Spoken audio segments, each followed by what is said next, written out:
さて、一丁決めてくるか。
Look, there goes Dexter, and there goes his sister Dee Dee. Oh boy, wonder what they're gonna get into today. Uh-oh, back to the lab again. Oh no, back to the lab again. We messed up. Back to the lab again. Not again. Back to the lab again. Uh-oh, back to the lab again. Oh no, back to the lab again. We messed up. Back to the lab again. Not again. Back to the lab again. Uh-oh, Dexter's in the lab again, making up anything he's imagining. There goes Dee Dee, his sister. He always argues with her. She thinks she knows it all because she's older and she's bigger. Whatever Dexter wants, he just goes and creates robots. It doesn't matter the size or the shape. He's always doing crazy tests and making a mess. And if they don't come out correct, well, you know what happens next. Uh-oh, back to the lab again. Oh no, back to the lab again. We messed up. Back to the lab again. Not again. Back to the lab again. Uh-oh, back to the lab again. Oh no, back to the lab again. We messed up. Back to the lab again. Not again. Back to the lab again.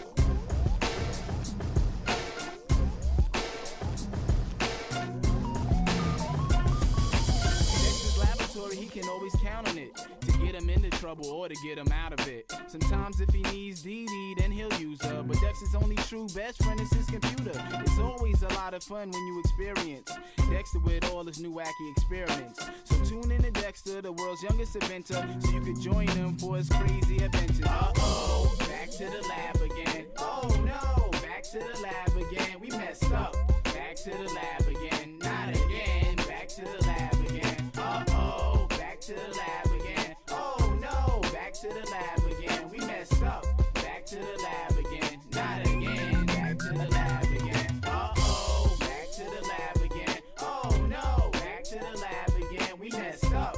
Back to the lab again. Not again. Back to the lab again. Uh-oh, back to the lab again. Oh no, back to the lab again. We messed up. Back to the lab again. Not again. Back to the lab again.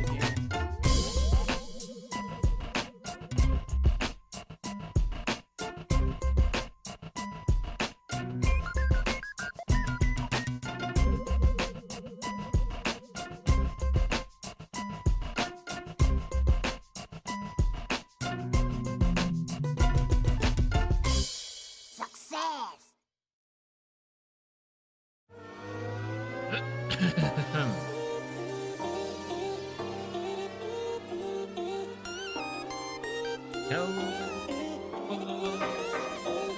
Hello, everyone. It's good to see you. Welcome in, everyone from YouTube, Twitch, and beyond. We're multi-streaming this one today. Weird, I know. Normally, we're not concerned with the opposite half, but we decided to go for it. So welcome in, everyone. We're going to be playing some Elestrals. It's been a little bit. It's going to Rachel. It's going to Razel. Hello. It's going to Alex. Coder, everyone say hi. Kevin, hello. Good to see you. Hello, hello. We today have a mission. I have not yet played Elestrals Clash. I know, this is my first time reacting to it on stream. And first time streaming in a couple weeks. Listen, y'all gotta annoy the other knots to stream. I'm just pointing it out there. However, it's a nice and cozy day. Music loud? Absolutely. It might be a little better, actually. I'm not quite sure if it's... Turn down just a little bit. However, let me know how that goes. We will be streaming the newest early access to Elestrals' newest simulator. Fully automated simulator. I'm sure that you guys have seen some stuff on it already. The memes were rampant yesterday. The 1,000 attack Equilins, which is incredible. Big fan of that one. We have some of the bugs in this game that are very fun and interesting. I'm sure we'll encounter some of those. However, the crazy part to me is that I will be looking at this from the perspective of someone who has some experience in the UI and UX. User experience in the UI department here is a little bit pretentious. I'm just gonna say it. I'm just gonna say it. Hello, good to see you. Hello, hello. Nexus and Kinleo definitely ain't broken. I mean, listen, without Gorgon's Gaze, the Nexus cards running rampant is insane. But I want to give my thoughts on in terms of like the actual design of it all and like how I think it is working currently for people. I think it's weird to say this, right? But I think at the moment, what they did is that they designed cards and they implemented cards in the game that were functionally the same. Most of the cards inside this game that are currently in there are overlapping, meaning that they programmed a few of the like maybe necessary functions they needed to test out. And we're experiencing the rest of that. So there's that. I've heard it's a buggy mess, which is completely fine. It's alpha. It's alpha. It's supposed to be a buggy mess. The deck building UI elements, I have not gotten my hands on, but I am curious to see how it's going to go. I have a lot of thoughts and feedback already from what I've seen so far, but it looks fun and we can try it out and we'll give some unfortunate stuff. And by unfortunate, I mean that because it's an alpha, and I think that's tempering the expectations of everyone, that it is going to be messy. It's literally the second day. Everyone has gotten their hands on this literally within the second day. My main concern going into this stream is that I will have so much to say and I won't have time to get around to it. So we're just gonna have to stream more. Shocking, I know. And unfortunate. The bugs are pretty fun, TBH. Honestly, I've been liking the ones that are like the weird, the Kinleo one. The Kinleo one is hilarious. The Kinleo and Equilins one. Really, really fun. I think it's amazing. But awesome. This is the official Elestrals commentary. Swolthew Laxington. That's on K. Cray. Hello, everyone. Say hi, K. Hello, good to see you. Drago. Hello. Hello. You know, listen. I had a lot of fun doing the commentary this past weekend. One tournament before, I guess. Congratulations to Jess also doing it. And absolutely, Swolthew Laxington. That's a new one. I haven't heard that combination yet. But speaking of that, let me do a sound check real quick. What's going on, DJ Elefante? Hello. Good to see you. Hello. One sec. Quick sound check.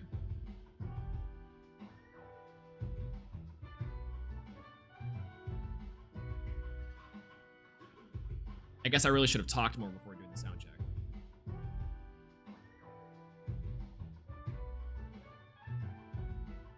Oof, that's rough. That sounds a little bit rough. I don't know why. Am I like disappearing to you guys on the low end? Am I disappearing on the low end for y'all? Cut out a bit? Okay. That's about right. That's about right. Hold, please.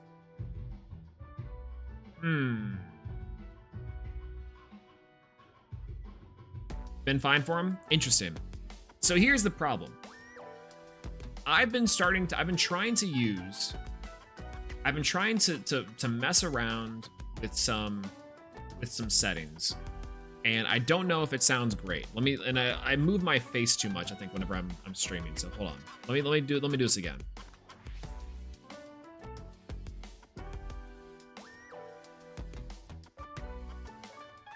Again, I probably should have been talking while doing the sound check.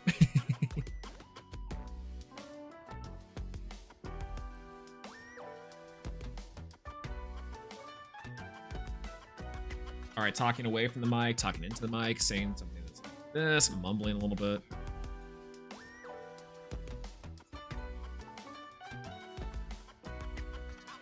Okay, so I'm noticing I just need to talk into the microphone and not do this little shenanigans here and there. That should help solve it for now. I think I figured out what it is, though. Is it still the same mic? It is the same mic. So I had this issue before. And the thing is that there's the software I've been trying to mess with the mic on the opposite end to make sure everything sounds good. I need to not launch the software. What I found out, I think, for the streaming setup is I just need to not worry about that portion. And that's the thing I need to not do. I need to not actually run the software because it's fucking up my mic. I'll just say it. Either way. Okay. So I think it sounds a little better now. It should be a little better on the streaming side now, as long as I'm not just super mumbly. But I'll try my best. We'll try our best. Without further ado, though, let's go ahead and launch Elestrals Clash. I haven't even picked up the thing yet, but we shall see. We shall see. It is the same microphone. Everything is okay. Same Swolax, same microphone. New hair, different sweater. We're going into partial Professor Swolax territory. I will say that. What I'm looking forward to inside of this Clash client, at the very least, is just seeing some functionality. Testing to see how intuitive things are. I will be making some notes as well into what I'm seeing. My joke I've been using for this is I don't think I'll like how this client will make me. Blah blah blah blah blah blah blah blah. I don't think I'm going to like what this client is going to do to me. My exact thing I've been doing so far, every single time I've been watching streams, playthroughs, etc., has exclusively been that I've been like, why did they do this choice? Why isn't this different? And I'm trying to curb that just a little bit. Just a little bit. Put me on the payroll. We'll fix this up next week, I promise. All right, let's launch Elestrals Clash and we'll get to it. MBT played the other day and it seems like it needs work. It does. Literally, this is day 2 of the alpha. That's the one thing too, just to kind of temper some expectations for people, is that quite literally, this is just day 2 of the alpha, right? All the major bugs and a lot of the major glitches and stuff have been reported already. And again, I'm actually not really concerned with those portions because I think that's just the logic and some of the coding stuff not being checked. For example, clipping, thank you.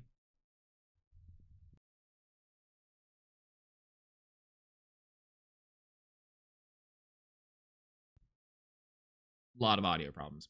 The point is that I think that some of the things not resolving, some of the checks, right? So for example, Trifernal's effect to expend and then not defend and destroy, to expend and destroy if it goes below a certain defense point doesn't work, because what I'm assuming happened is that the function that Trifernal's effect works for is decreasing the attack stat, and then there's an if-then statement that says something like, if thing is blank, then this happens. For some reason, the check is not working. It's not actually detecting if the Elestrals on the field are below 3 stats, or when it reaches 0, it's actually performing the destruction function. And again, this is just very basic stuff. I don't know how the backend is actually coded, but if I had to guess, it's a combination of functions that just effectively the cards as objects are not like triggering. There's something triggering on the backend that's not happening, right? Or it's being confused. And that's the portion that I think is interesting. And Unity is a really strong and very capable program. There's massive games that get coded inside of Unity. So the way that I think it's not working or why it's breaking is that reason, right? So some of the things are working, and some of the things are not working, and that's the kind of the problem that I'm seeing. Number one. Number two, the UI and UX elements inside the game, I am less than stellar on at the moment. In fact, I'm actually fairly negative on. And I'll just put that full transparency out. Again, this is day 2 of the alpha. But I think there is a lot to be said that can be said about the small changes they can make into the game, into the battle client, etc., that would greatly improve the visual clarity of the game, which I think is something that I'm most experienced in with talking about. I think a lot of the QA people and a lot of the testers that are currently inside of the game testing this right now are concerned about the bugs. And I am definitely concerned about the bugs for sure. My thing and my biggest worry will always be on user clarity, because I think that's kind of a thing for me, is that I want at least to be able to say this intuitively makes sense for a player looking at this. But right now, I've seen like 4 major things that I would love to be changed like within the next week. Either way. What's going on, Tailwinds? Hello. Everyone say hi, Tailwinds. And thank you, Tailwinds, for the excellent music, by the way. I will say, 0 notes on the music so far. Really good anthem and theme, by the way. What's going on, Jared? Hello. Can I have a 1006 defense Equilinks? Absolutely. Well, that's what the limit was for. A drive new is gonna be too powerful. Absolutely. Okay, let's flop over to Clash. Let's flop over to Clash. Let's see what we can do, okay? Going over to Clash here real quick. Elestrals? Does this work? It does. Okay, it's huge. It's huge for some reason. Hold. It's enormous, but it's huge. Interesting. Let's try this one. Okay, that's better. Yeah, here we go. All right, this is the Elestrals Clash client. I'm currently getting no music out of it. I don't know if that's on purpose or not, but maybe that's a first bug. But I don't know. SFX were currently temporary. Honestly, I think so far it's been amazing, and it seems really cool. I'm a game designer, so the alpha is a bit weird for me to analyze since the actual game design already exists. Kind of, right? Like from an actual game design perspective, I actually see nothing wrong with what they've done so far. Functionality-wise, of course, things working in the game is like a problem. But for me, I think a lot of it is going to be like, again, UI and UX based, but either or. What's going on, Apple Nut? Hello. I'm now using Elestrals class interactions for deck building and the rulings at my locals. Interesting. I would be careful with that. Be very careful with that, because what you're probably going to run into is the case to where like something does not work inside of Clash, and you should be relying on the judges and the rules judges to have that work. Now, jokingly, an 1,000 attack Equilinks is really funny, but you know, there's that. Okay, so let me try to log in here real quick. Let me try to log in here real quick and see what I can do, because I actually totally forgot what I'm supposed to do here for logging in. I'm gonna be honest with you. I got this thing yesterday, and I'm gonna have to look at the email now. All right, so Elestrals inside of updates, I think is what it is for the Kickstarter. For the Kickstarter. Loading. It's loading.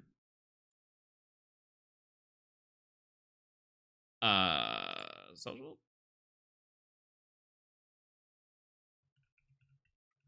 Elestrals Clash. Alpha access is here. Perfect. You're telling me I can't kinley out the Nexus 0 from TCG? True. Technically, yes. Okay. All right. All right, the access hub. Go into the hub. Pause. All right, getting started. Sure. Nope. Yep. Am I supposed to just type in an email and get started? I guess I can. The guest login seems to work just fine and logs into the same account as the one I made. Okay, so literally just click guest login. Yep, I guess that's it. Cue the goat. Why did I ever question Q on this one? All right. Hey, all right. You want to make account? We don't have the caster club stuff. Oh, okay. So literally just press guest then. Literally press guest then. Gotcha. I just pressed guest open and it just worked, so. Neat. How's the music for everyone? How's the sound? Top right, I can change my name. I kind of like it being Caster 6F1FCBD74. Tsunami Mommy, absolutely. Y'all already know. Y'all already know what it is. Like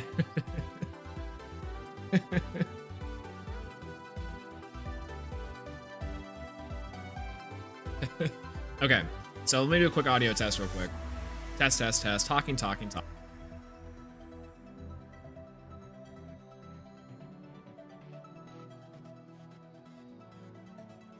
Hello?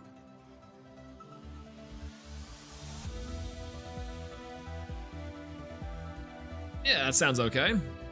I guess. Maybe a little bit loud, but sounds alright. Yeah, I understand this is alpha, but I hope it gets so much better before the rest of us get beta access. Okay, so I know that's a concern that people have talking about this game. I will say, whoa, what happened? About this game being like the beta access stuff. Because Soatli does bring up a good point. Like, it will get better. This is literally the second day of access, and I am, I think I'm more than,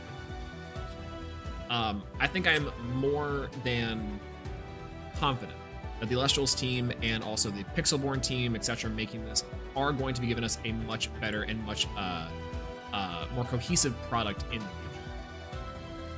My worry is the time frame, because I think the idea of trying to get it out in March, for roughly March launch, right? Because I think that's whenever the Kickstarter stuff is fulfilled, is maybe a little bit ambitious. And this team is ambitious. The Elestrals team dreams big and often delivers big. I will say that. Yeah, it's not even the 10th of the game, exactly. So we do have like all of December. We have, and I think into January for the beta. So at least all of December making sure that it works. And then inside the beta, as long as all the cards work inside the beta, I think at that point you're just cleaning up UI elements. Which, again, not necessarily the biggest worry, but could be a concern. Either way. Okay. So here we are inside the Elestrals client, so the Elestrals Clash client. I do like it. It looks cute. I like the rabbit. We can't click on Clash Pass. Anything we can click on Collection. Click on Cards. I like the menu so far. Play. We have Lab and we have Custom. The homepage is interesting. I guess you could use this for tracking stuff. It looks so far pretty good in terms of like frame rate. I think people were saying, I heard some people talk about frame rate stuff, but that doesn't really hurt too much. Doesn't look too bad. Was his eye? Lab info. Play a casual game against another player.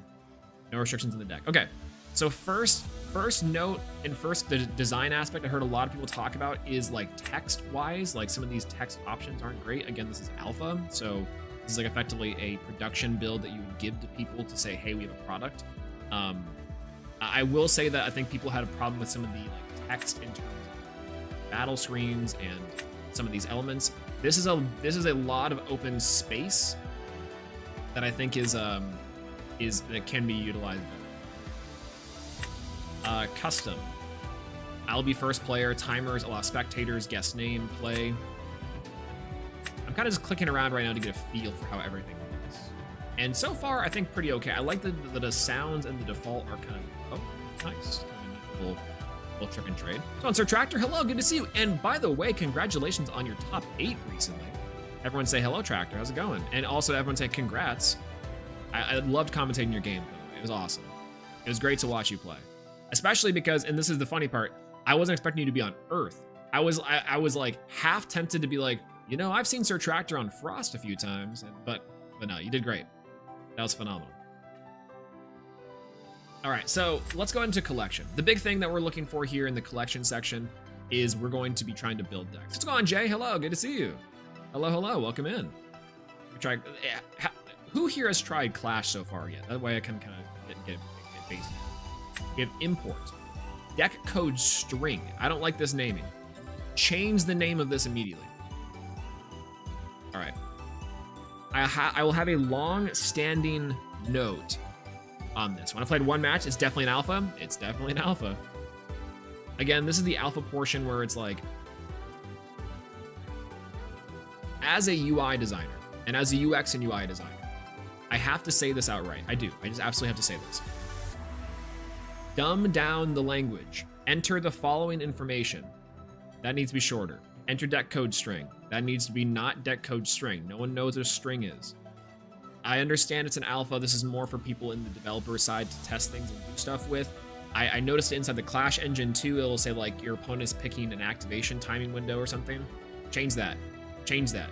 Change that. Like we have so many notes to do in so little time. But anyways, we'll just go ahead and build a deck here. We'll stop being semantic. But we'll see. I've really not played it because I don't know much about the game, but I'm very interested in trying Elestrals as a whole, and I have a buddy who's super into it. That's great. Honestly, Elestrals as a whole is awesome. Again, I have like I just started up a lot of both. But Elestrals is really great to play, and I think that's partially why we're also super excited for Elestrals Clash like this, because it's like an automated simulator is huge. It's absolutely enormous, especially for people to play in a modern setting with their friends. And I think this is a great first step. In fact, even despite all the bugs, despite all the craziness, this is still an insane project, and the fact that we're getting it now is like incredible. So there's that. You go to settings where you can change your name and it says, and it still says Pixelborn. Does it? Oh, create a Pixelborn prefix. Oh, lol. Nice, nice. I mean, it makes sense. That makes sense. But yeah, there's a few things that I've noticed watching other people play it, but I agree fully they should simplify it. It quite literally, there's so many small things that they could change tomorrow that would make this entire clarity so much better. But yeah, I don't know, it's great. The screen gets grayed out when your opponent is searching, needs to change to. That also is also true. Like the pause screen like that is something that in fact, a lot of Kickstarters, I don't think I've ever received a deliverable this fast. That is super true. Holy, like, what was this, like 2 months ago? We were opening that Clash box, it was like 2 months ago. It was wild. It was wild. All right, let's build a deck. Okay, so one thing I will say too, so I'm gonna have to move my camera setup, because like, so, wait, hello?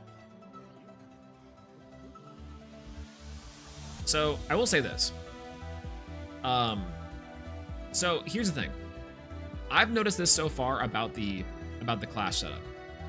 This right here is, yeah, we're unpaid later for free QA and design. Hey, listen, we get a cool experience, they get some data, and we get to make this thing better. I consider that an absolute win. I consider that an absolute win, absolutely. But here's my problem. So first things first. How's the music, by the way? Let me just test the music sound.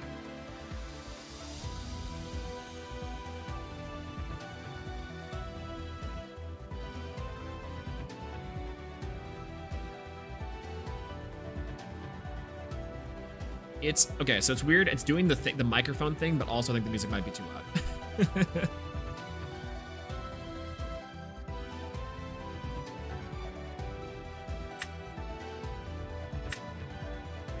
All right, let me go back real quick. Let me turn the sounds down. Okay, that might be a little better. Sound effects I'll turn down a little bit too, that way we're not like jump scared half the time. And then on my side, I'm gonna try to fix my microphone, because holy, down to 12. Okay, this should be a little better. This should be a little better. Again, we're not gonna do this a little bit, but that's fine. All right, go back to my deck. That's actually a good functionality there too. Yeah. All right, so I'm more than happy to be a QA. I love and believe this game so hard. Me too. That's kind of the nice part about it. I'm talking to people, and I did hear some people say things like, like this is like why is this public? Why is this system public? And again, tempering expectations here of this being an alpha. I think it's a really good system so far. Again, audio check.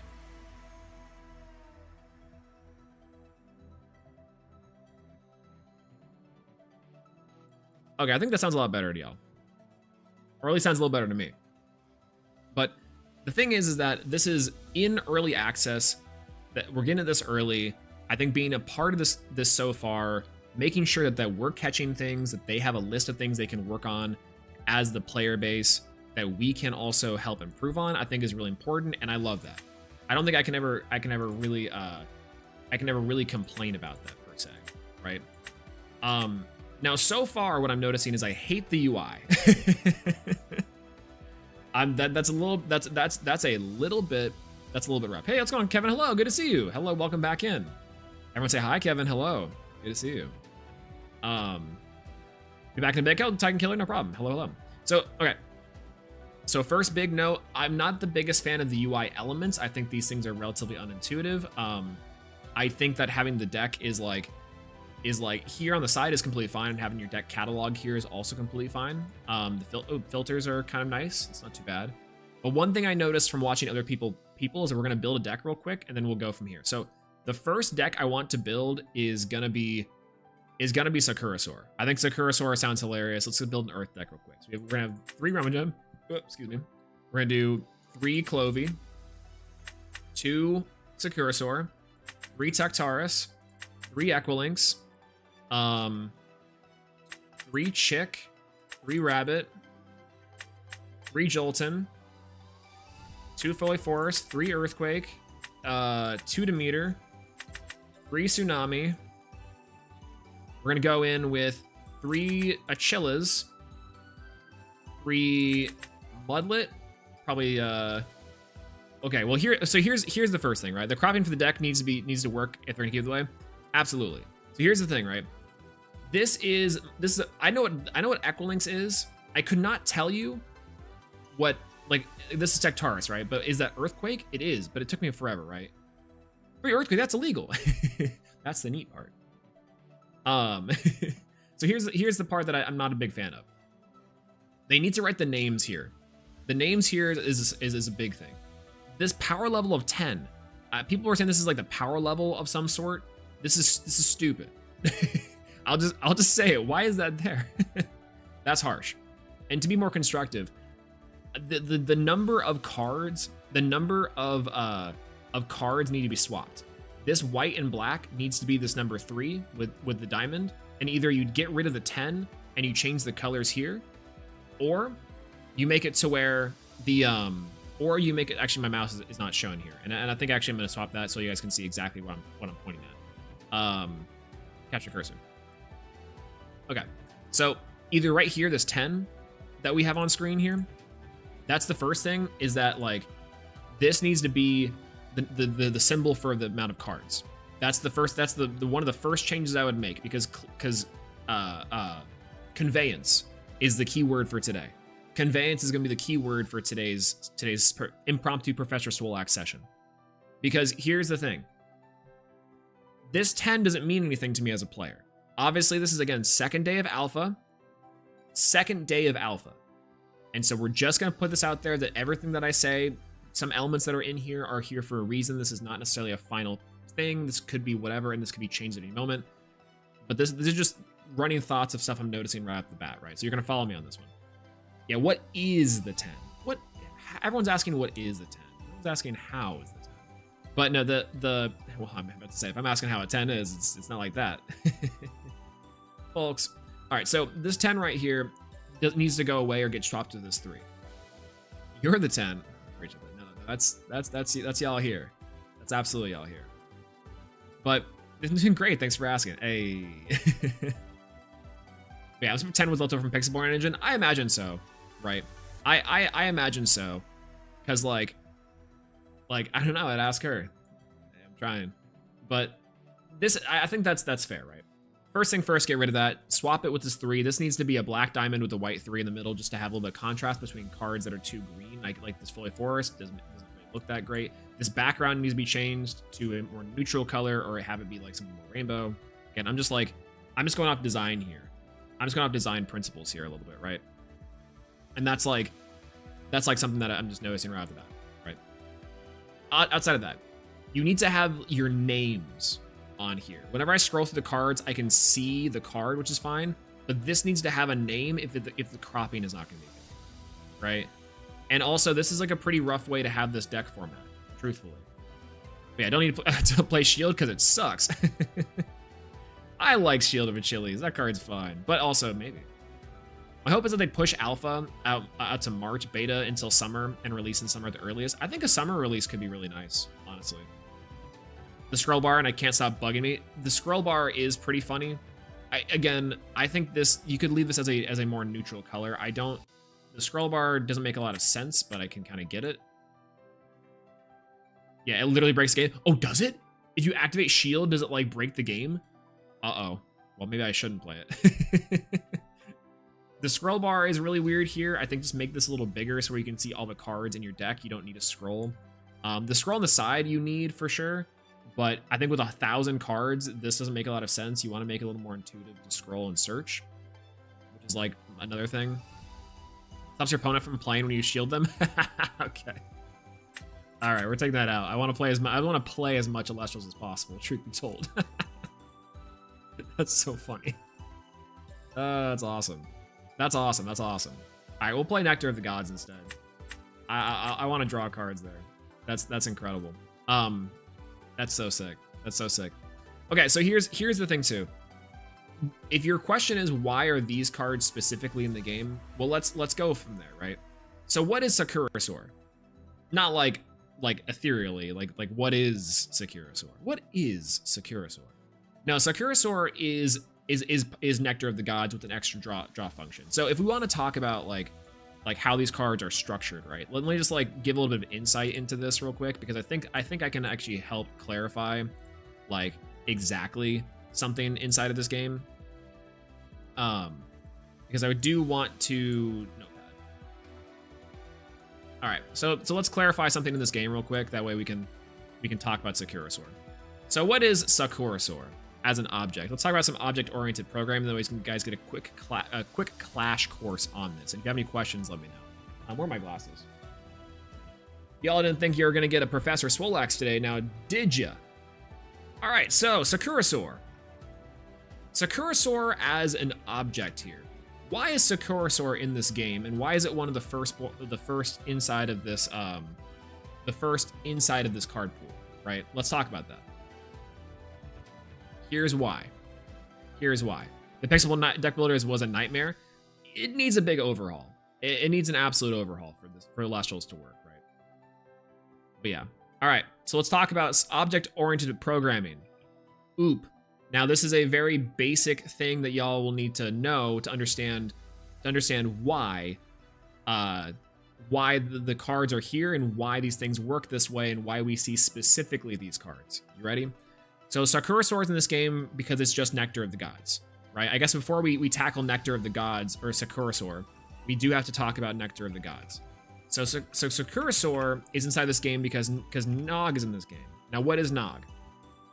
So when you talk about Nog in this game as like a thing that Nog does, what does Nog do?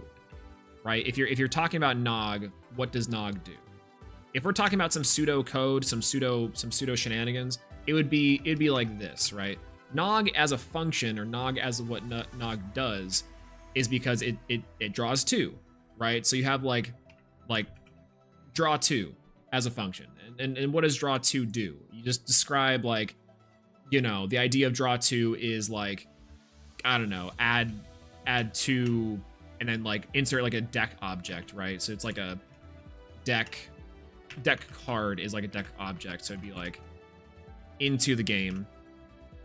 And then it's like to hand. That's like 2, and then it'd be like private area, like hand, effectively, right? Player hand. This is like the idea behind the function of the draw 2, right? So this is not anything like actual or actuality. Excuse my pseudocode. But the idea of Nog is that when Nog fulfills its condition, it'll call a function draw 2. And the draw 2 function is that it'll add 2 cards from deck to hand, right? That's kind of how it works. So what is Sakura-Sor? Well, Sakura-Sor is just one extra step there. It's function draw 2, but it's function draw 2 if the expend is there. So you just add the expend function on Sakura-Sor as a thing it does, and it'll check for that expend. So a big if statement here is if, let's say, expend Earth, then, you know, function draw 2, right? You call the function draw 2. That's it. That's like the idea behind why it's there, right? It moves an object from one zone to another. Exactly, right? Expected zone and time. And that's the idea with Sakura-Sor. And that's why Sakura Sori is in this game. Well, you might be wondering yourself. So you think about that with like Rumagem, right? Or you think about that with like the idea of something like Elechick. Elechick and Plucky are in the game because they do the same thing. They're literally just copy and paste the same card, except for with different stats. So if you think about like Elechick as a card, has like different properties, right? In terms of its actual object of an Elechick. I'm making like the little array functions with the brackets, but that's not really important. The idea is that Elechick has like a 4 attack stat, right? And it has like a 1 defense stat. So those are things that those are properties that you give the Elechick that the game system can read. It can check the object that is Elechick. Excuse my neighbors. You can check the object that is Elechick. You can check their properties that is attack or effect, for example, and then go from there. And because Plucky are the same thing, because Plucky and Elechick are the same thing, that's why they're a game. They literally just copy and paste the same code. Same with Mudlet. Mudlet and Tsunami are the same card, right? They're same card with like a small difference in the code. So it's easier for them to put those in the game right now and to test with those functions than it is for anything else. Thunderstorm is just equivalence. Like that's kind of how you have to think of the like why the decision was to make these cards in the game. So yeah, the amount of draw would have been a variable. Yeah, exactly. Yeah, it would have been X. Like draw 2 is just the idea, but adds and then it'd be like X, right? Add X a variable effectively. It'd be like var number effectively, right? But effectively, that's a good idea. And why are Quackle and Sluggle in the game, but Ambrosia isn't? That's actually a really good question. I have no clue, because that is to me the idea that like in theory that should be the easiest add. I don't know. Right? Like that's weird, right? I don't know.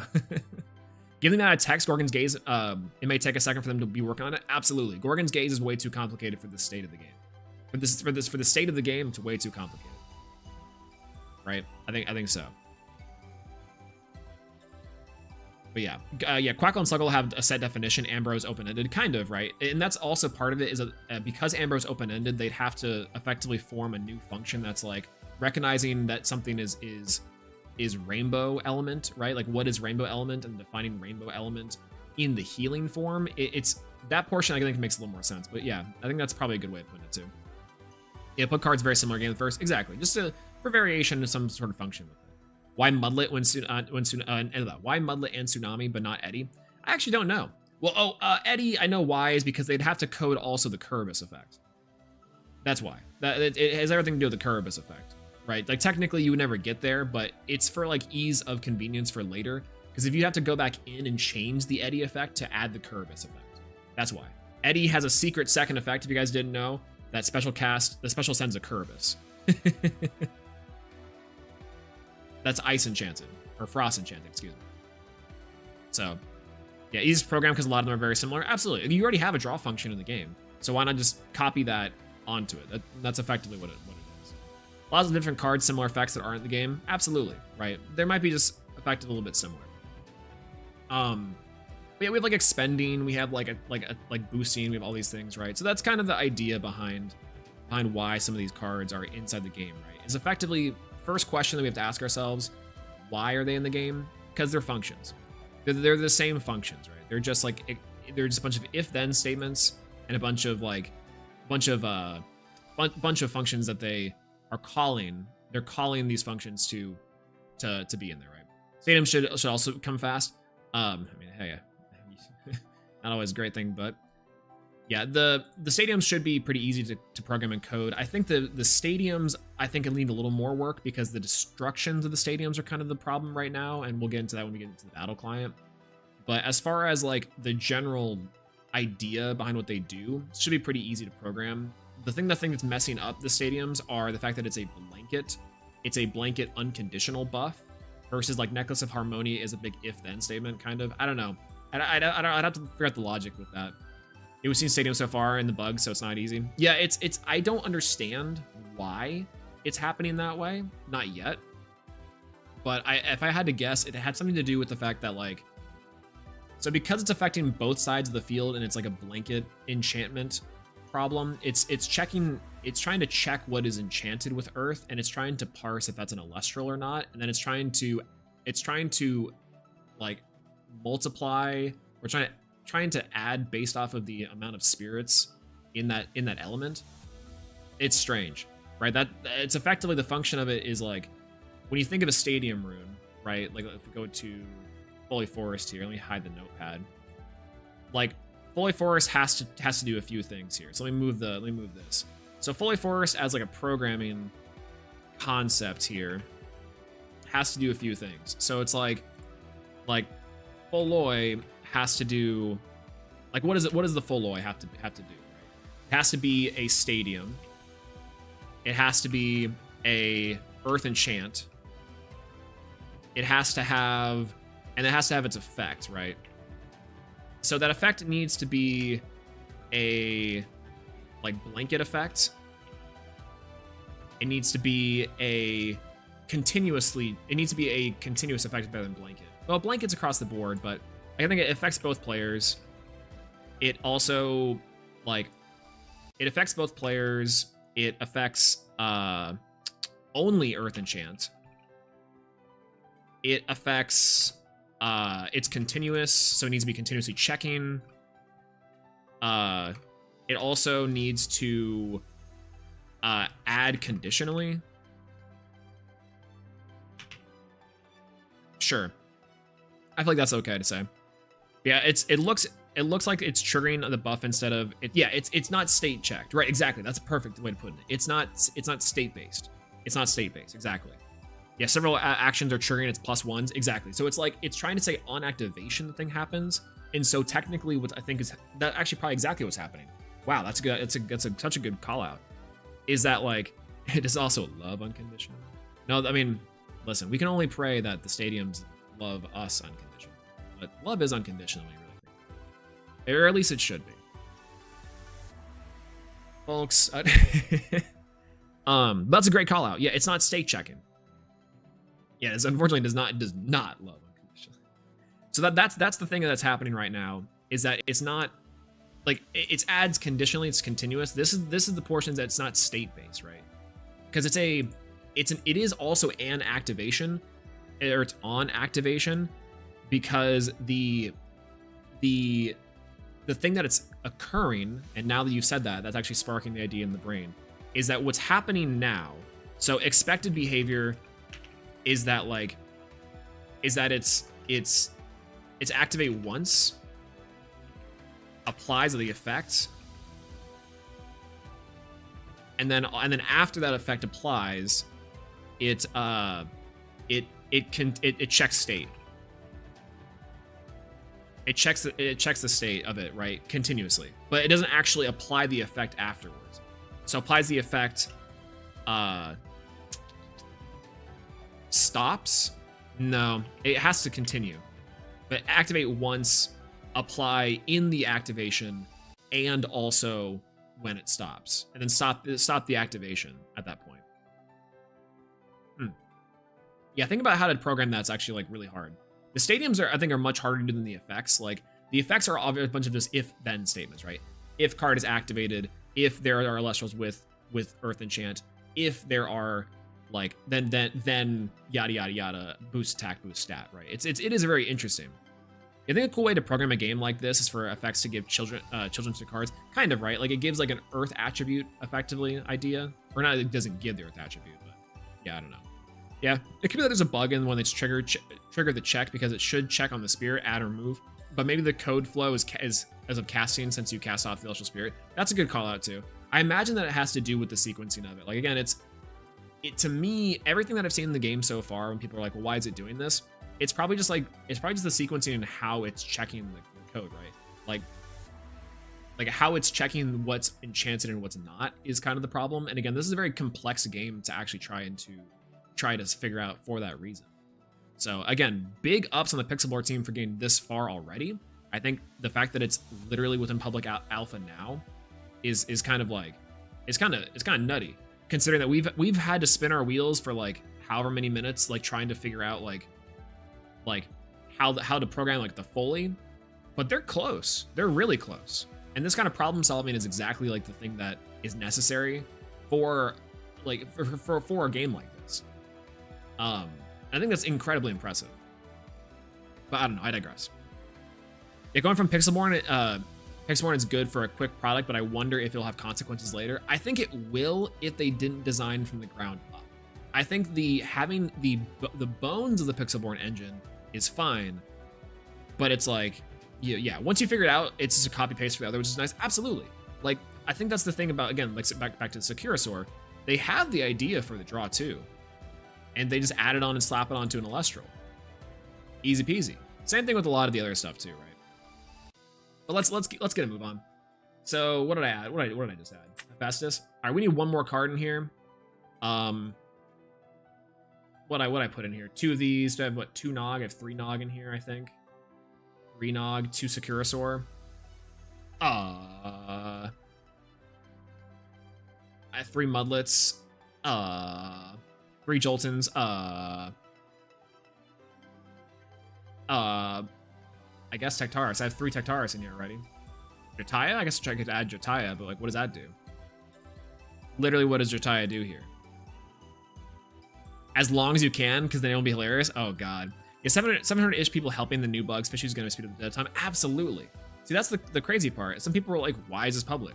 Why is this crazy? Well, yeah, we'll put Jotaya in as a 1-of. Supercalifragilistic.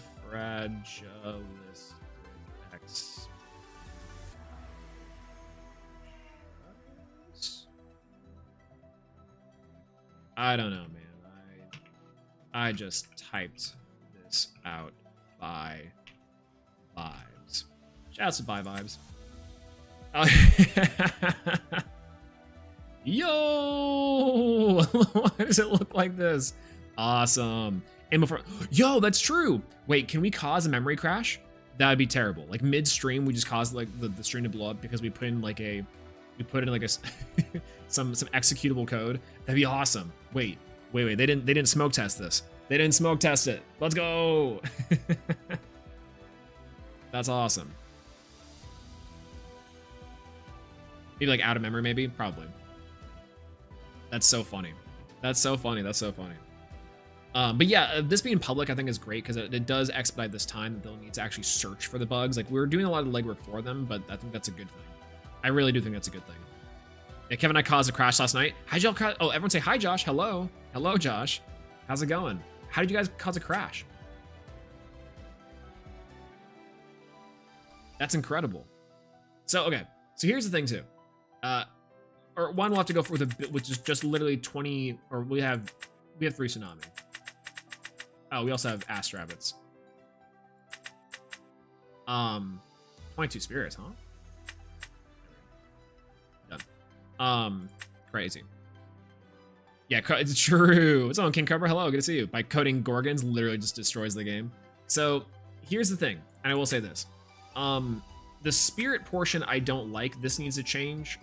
This I haven't quite figured out how they would need to implement this change. I don't mind this because this is like, you have to have this menu in here. But I think that this is not super intuitive to a new player. I think you'd have to have a separate section for spirits and maybe have like a separate portion for spirits, maybe even inside the deck builder itself, you know. But I digress. So yeah, like 2k plus stats on the field with fully trying to quadruple 4 Earth stats. Yo, awesome. Yeah, Rome wasn't built in a day. Well, it wouldn't have been built day if you had more Rome. That's like, I don't know if y'all ever watched Supernatural. Do you guys know who the actor for Castell is? Castiel. It's what's his face? Misha Collins. Did y'all know the amazing like slavery post that Misha Collins made? I think it was in Rome.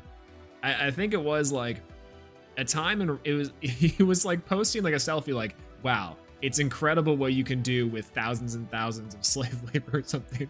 And it was like, Misha, no. That shit was crazy. Anyways, I didn't do my deck list name. You might want to see how big you can get it. Oh, no way. Yo! Wait, you can make it. Okay, this is all I can make in a bare bones game like this. Not that I mind. It seems really fun. This is insane. y'all. Tailwind's just like the supercalifragilistic title has nothing on how many characters that Tailwinds can fit into this. That's crazy. That's crazy. That's awesome. Holy. Incredible. Okay, so we have like a star for this one. That seems interesting. I spelled supercalifragilisticexpialidocious wrong. Okay. Good to know.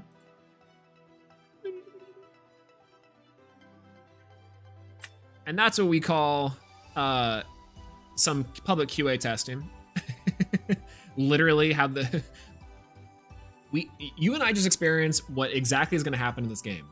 I make a mistake, you point out the mistake, and then I just copy what the work that you did and put it into the game, and look at that we fixed the problem. Welcome to the public QA testing, everyone.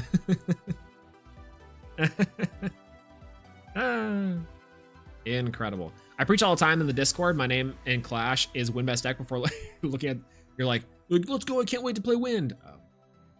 I guess I love Pelikaris. But yeah, incredible.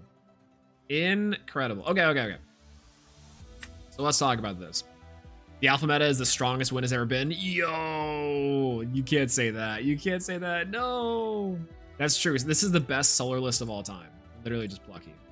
Okay. So first things first, I would say is that what am I noticing about the deck builder? We'll just have the thoughts on the deck builder. But first, the changing of the UI elements to add more clarity to the actual deck on the left-hand side would be huge. You need to put a name. You need to put a character limit. That's going to cause some problems. I think the way that you add spirits and you have to change between spirits and cards obviously is like a big change, but that's like kind of a problem.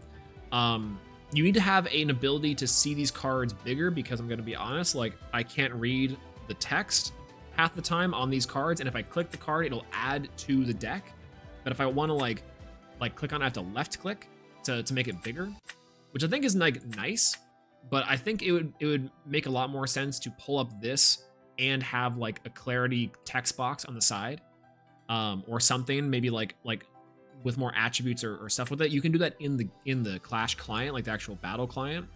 But here it's like, this is really nice. But I don't know. It's it doesn't quite, I think, fit the needs of what you want it for accessibility. And accessibility is kind of the key word here, I think, for the time. So there's that. I haven't messed with the filters too much. I like that you can search by stellar, rare, uncommon, common. That's pretty cool. I think that's really nice, and that works out really well. I like how they, again, going back to object-oriented programming, they've clearly given Pelikaris the uncommon, which is like has a little bead in it still, which is hilarious. But they clearly have given like these cards like correct properties for the filtering, which is good. It's kind of the first thing you need to do, honestly, in a game like this. Just kind of clicking around here a little bit to see what's in the game, which is awesome. I'd like to click the cards on the left and read the cards that are moving them from a deck. Yes, actually, that's a great point, right? Like being able to look at the deck and read cards from there. Because if I'm like, let's say for example, making a YouTube video, and I'm like, we're gonna play this, you actually, I think, want a bigger picture of what those cards will look like, right? And it's like you can left click on these cards, right? And that will still work in the actual thing, but I'd rather like this be a little more viewer friendly on this case. Not even just accessibility angle, but like from a viewing standpoint, I think that'd be great, right? And by the way, I didn't even know that I could left click on the cards right here in the deck client or the deck section to do this. I just assumed that if I could do it here, I could do it here, or I could try it there, right? And that's also part of the QA testing, is like functions that you have in other places. Try to do this, right?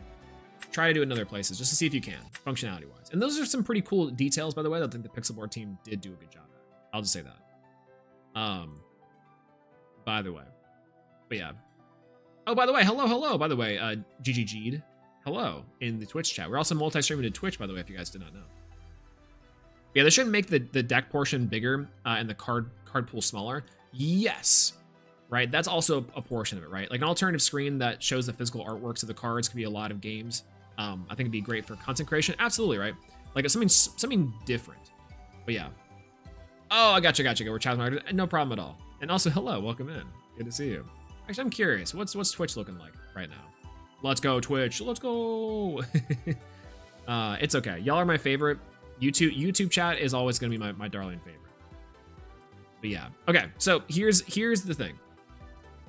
The card pool section, the search, needs to be a little bit smaller. The deck portion needs to be a little bit bigger. A separate screen or separate like little tick for some of these I think would be great to filter out, which would be nice. But I don't know, because I also don't mind it being this big to search for the cards, but I'll have to figure out some better ways to search, right? Because I also don't necessarily love like the way that Master Duel does it. Master Duel's pretty good with it.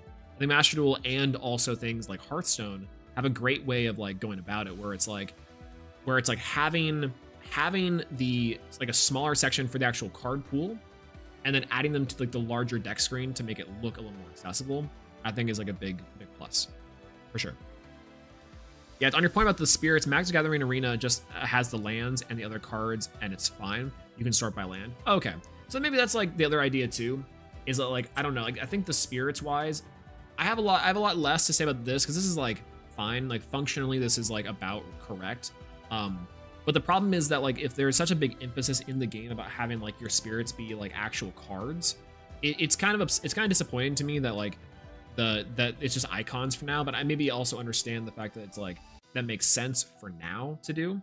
But I'm very confused on that portion, on why this wouldn't just also be like some sort of like analogous to the spirit, right? The card of the Tyratlis of Leviathan. As like a portion of the game that I think makes sense. So that's the first. I think other than that, I don't really have a lot else to say about the deck builder. The deck builder needs some like UI work, and that's about it. Other than that, I think it actually works pretty well as far as functionality goes. Maybe some small accessibility functions would be good here, but overall deck builder, pretty good job. Pretty good job overall. I do like the deck screen. The cards section is very funny. I haven't actually looked at this before. And there's a big old drop shadow right there. That's amazing. Like when you click on a card, you see that drop shadow there on the left-hand side. This is awesome. This is awesome. Doing this way also makes spirits art not a thing for now. Yeah, exactly, right. For now, and that's perfectly fine. For now, that works out. But later, for sure, I would love to see like addition of that. But look at these big old shadows. Boosh, boosh. That's huge. Get those out of there. You don't need those. I love the shadow. Oh, Ryzen brings up a great point. We'll get there. When we get there, I have been seeing it's that little tiny shadow that like hangs above the hand on the field. I love that shadow. That's so funny. It looks so weird, but I love it. It's just so funny to look at, especially when cards get down to like when you have like a small amount of cards. I love it. It's amazing. Yeah, 2 feet. That has to do with the with where the light source is in the game engine. That all it is like is the light source. It's just so funny because it's clearly you can tell exactly what angle it's at, and the cards are like have this like the shadow. It's crazy. Just get rid of the shadow. You don't need the shadow. But it's so funny. I love it. These are hard-coded image shadows, by the way. These ones, you can get rid of these. That's awesome. It's so funny. But yeah, card section, I don't hate it. The filters portion, the top left, this needs to be. So one thing I will say is like collection, rarity, stuff like this. This menu should change.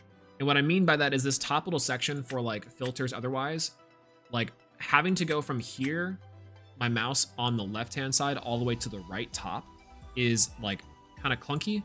So instead what you should do is have a sub menu pop up underneath the cards with like a filters option, and you click that. Like this, move this checkbox just down here. Just down here. Yeah, I guess it's worth mentioning that they continue to design and then they give us spirits with effects. They could be a huge change that have to make design-wise. Exactly. Spirits and effects, you say? Yeah, Travelers is not that green. The saturation for a lot of the cards are pretty up there, and I think it has to do with some sort of like the processing of the high quality PNGs, because I think this is maybe CMYK that they're processing into RGB. If I had to guess, because like these are the cards I think that they're sending over to print.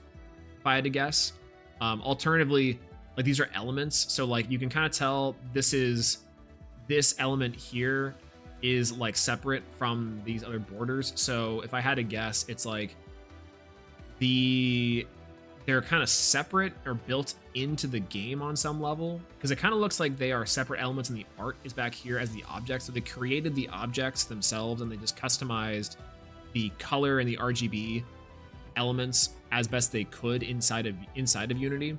So the way that Unity works for you is you can create a blank object and you can adjust the properties of that object, right? And I think the card frame as that object maybe is what's happening too. I don't know, but you're right. It is really, really green, like super green. I mean, this has like a glow to it. So it's like either these artworks are like a specific type of artwork, or it's rendered. It could be possibly unnecessary lag when they're moving the other pieces. That's also true, right? It could just be part of the rendering. Like, that's fine. I don't really mind that they're like this is green. Like, yo, green. You know? That seems fine. But anyway, so the filter, I think the filters portion could go on here, a little submenu. Nothing related to that. This screen, I think you can change. Again, I'm trying to say that this should be like a deck image here, or you should be able to pick an image that represents the deck on some level. That way you don't have to read the name and go for that. I think that's eventually the goal, is to have these be like deck images that you can mess with. I think that's fine. I think that's like the ultimate goal there, right?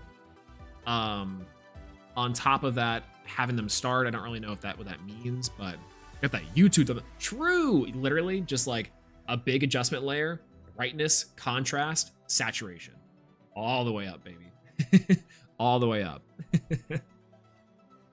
So this is okay. But yeah, I don't like the filters portion being up here. I understand why that is, because the filters portion's up in the banner. They don't really have to do a lot there necessarily. I don't mind the UI element of it. So if I search for Drat, what does Drat do? Okay, so by name that works as well. That works too. Can I search by like destroy? You can search by destroy as well. That's cool. All right, I didn't test that functionality out. That works pretty well.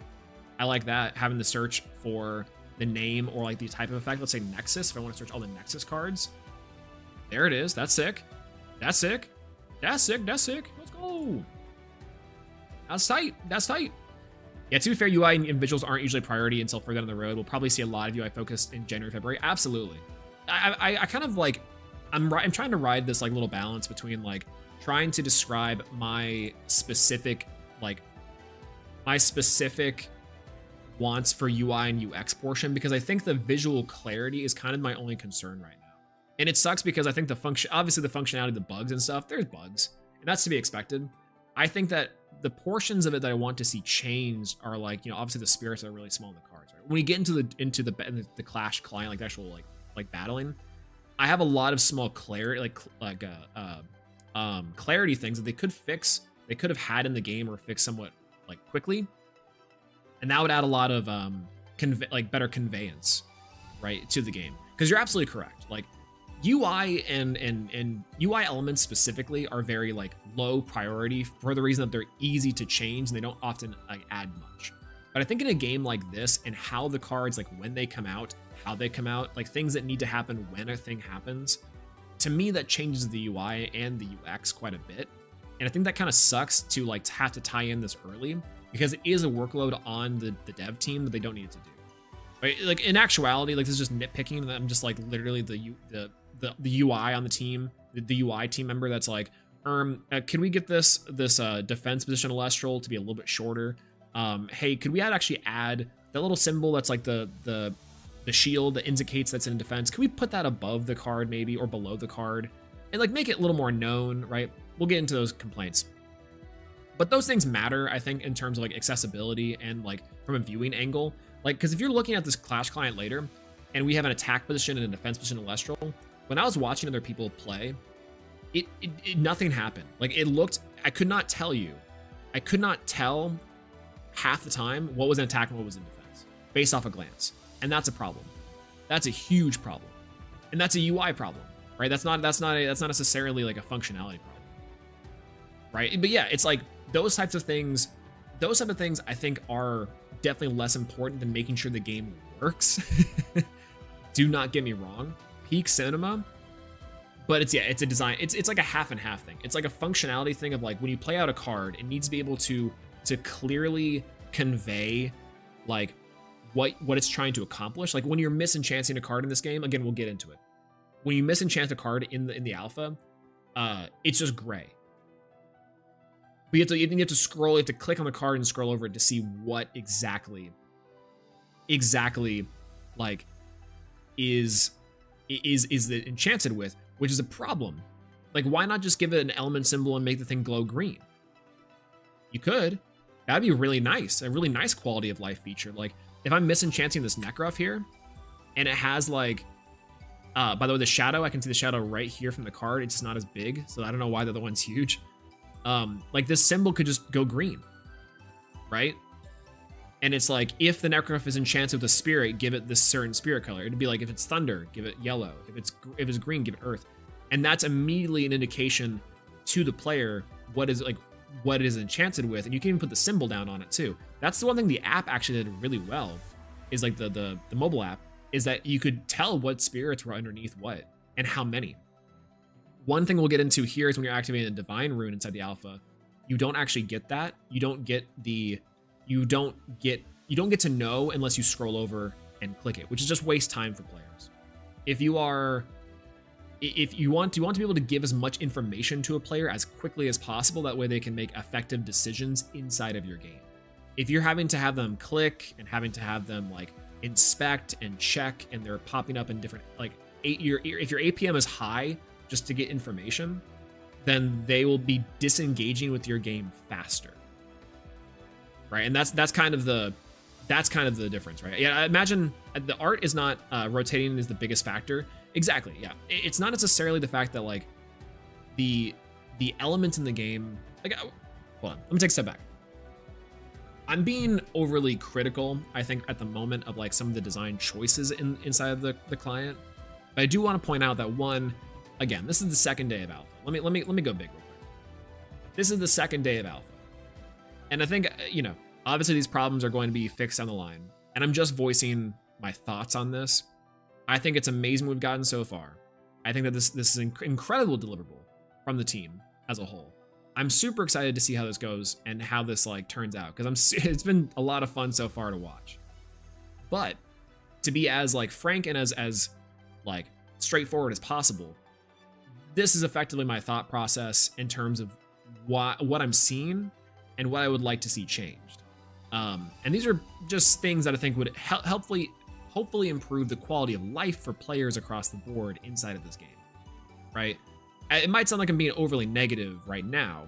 We haven't even gotten to the battle yet, but this is like effectively the start of this, right? So, there's that. There's that. Yeah, Aqualinks and Kinleo playing Yu-Gi-Oh out here, true, because they can just kind of activate things and do nothing, right? But anyways, that's kind of the thing I'm noticing. I guess also worth mentioning that if they continue to design, that then would give spirits effect. Oh, okay. Well, wait. Josh is literally. I literally don't have Twitch chat open. I literally just have like the YouTube one, which I need to. If I'm gonna be multi-streaming, I need to be better at that. Because holy. But oh well. Yeah, it's important to be constructive here. Because at the end of the day, it's us, the players, that are gonna be playing it. I absolutely agree, and Jay makes a great point. As always. The thing is that the thing with this is that I'm not trying to tiptoe around the issues that I'm seeing with the designs and with some of the clarity inside of the client. I'm trying to be as direct as possible here and kind of explain maybe some solutions or problem as to why when your Necrof doesn't glow green, why that's kind of an issue, right? But yeah, be frank, not rude. Exactly. Like, I think this looks great. I think this is like an insane alpha. Like if you tell me this was alpha, I would tell you you're lying. This is like, this is some people's beta. You know, this is already super impressive. So there's that, right? Anyways, let's talk about the game client real quick. We'll hop into a game and we'll talk about the client section because I have a lot of thoughts here, and this is, I think, where it will get the most harsh. So if you're not for constructive criticism, and this is not for the faint of heart, the Professor Swolax lecture series specifically on UX UI when it comes to this section is not for the faint of heart. So get your popcorn, let's strap in and strap up. All right, play. Oh, hey, it's RBK. We did an interview with them. We're going second. Keeping this one. Keeping this one. Oh, by the way, this music is new, and shouts to Tailwinds. This sounds awesome. By the way, I already noticed a lot. Well, first and foremost, let's take some screenshots that way I don't forget. I love the little shadow. I love the little shadow. Look at this little shadow. This thing's awesome. Nectar of the Gods. Okay, Nectar of the Gods looks good there. The little spirit thing looks fine. The draw 2 is like decent, but it's weird. It's coming from this side of the screen. I have auto pass on, which sometimes I heard doesn't work. It's fine. I'm going to try and not give critiques at the moment and just play the game as normal, okay? And then we'll go from there. All right, Nectar of the Gods. Ooh, that was weird.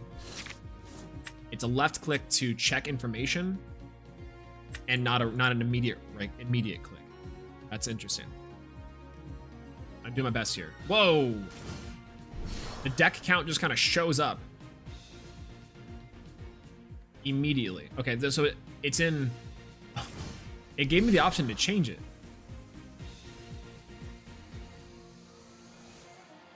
This is interesting. It gave me the option. It's given me the option to change the attack and defense. That's funny. Interesting. Okay.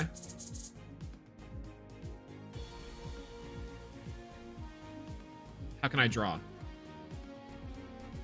Is it my turn? Okay.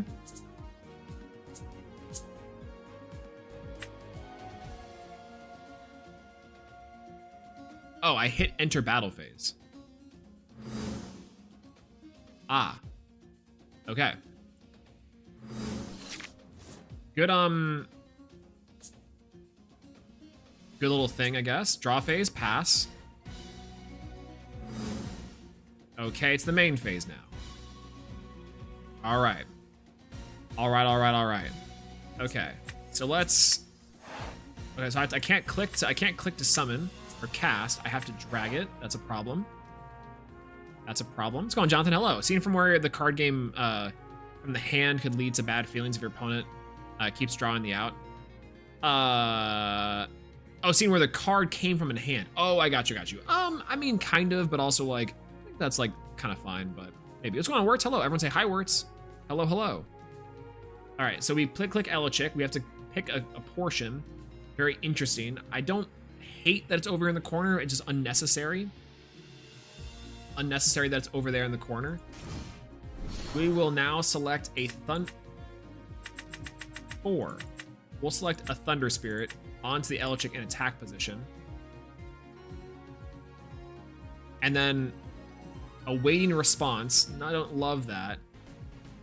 It's given me an activation window. And now it's saying this. Okay, this is a little bit rough. Demeter is the selection though, because it's giving me a blue, like here's the card I can grab.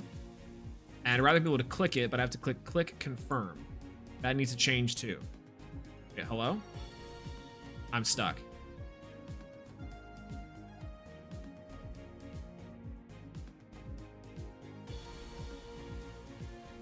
Confirm. The confirm button didn't work. I almost freaked out. Almost freaked out. almost freaked out. All right, so waiting a response. They have a tsunami. That's perfect. Okay, we'll go for a Demeter. So here's the problem. Immediately, I'm noticing. Put it in the imperm column. We get to put in 1, which is neat. The set button is a little bit weird because that means that it's just like the app where it's giving me the option to set or activate, which is like not amazing. Don't love that. This is like effectively the chain right here, if I'd imagine. It's saying that it activated. It is in the middle here. The middle is the chain. Get that down. I want to put in 2 spirits on it to give it a 3 meter. But look, how can I tell it's a 3 meter without actually scrolling over it? That's my problem. That is a big issue right now. Plus the card isn't going away. So that's kind of a... No, I don't want to activate battle phase. I want to activate Demeter. Hello? Okay. The little skull is cute.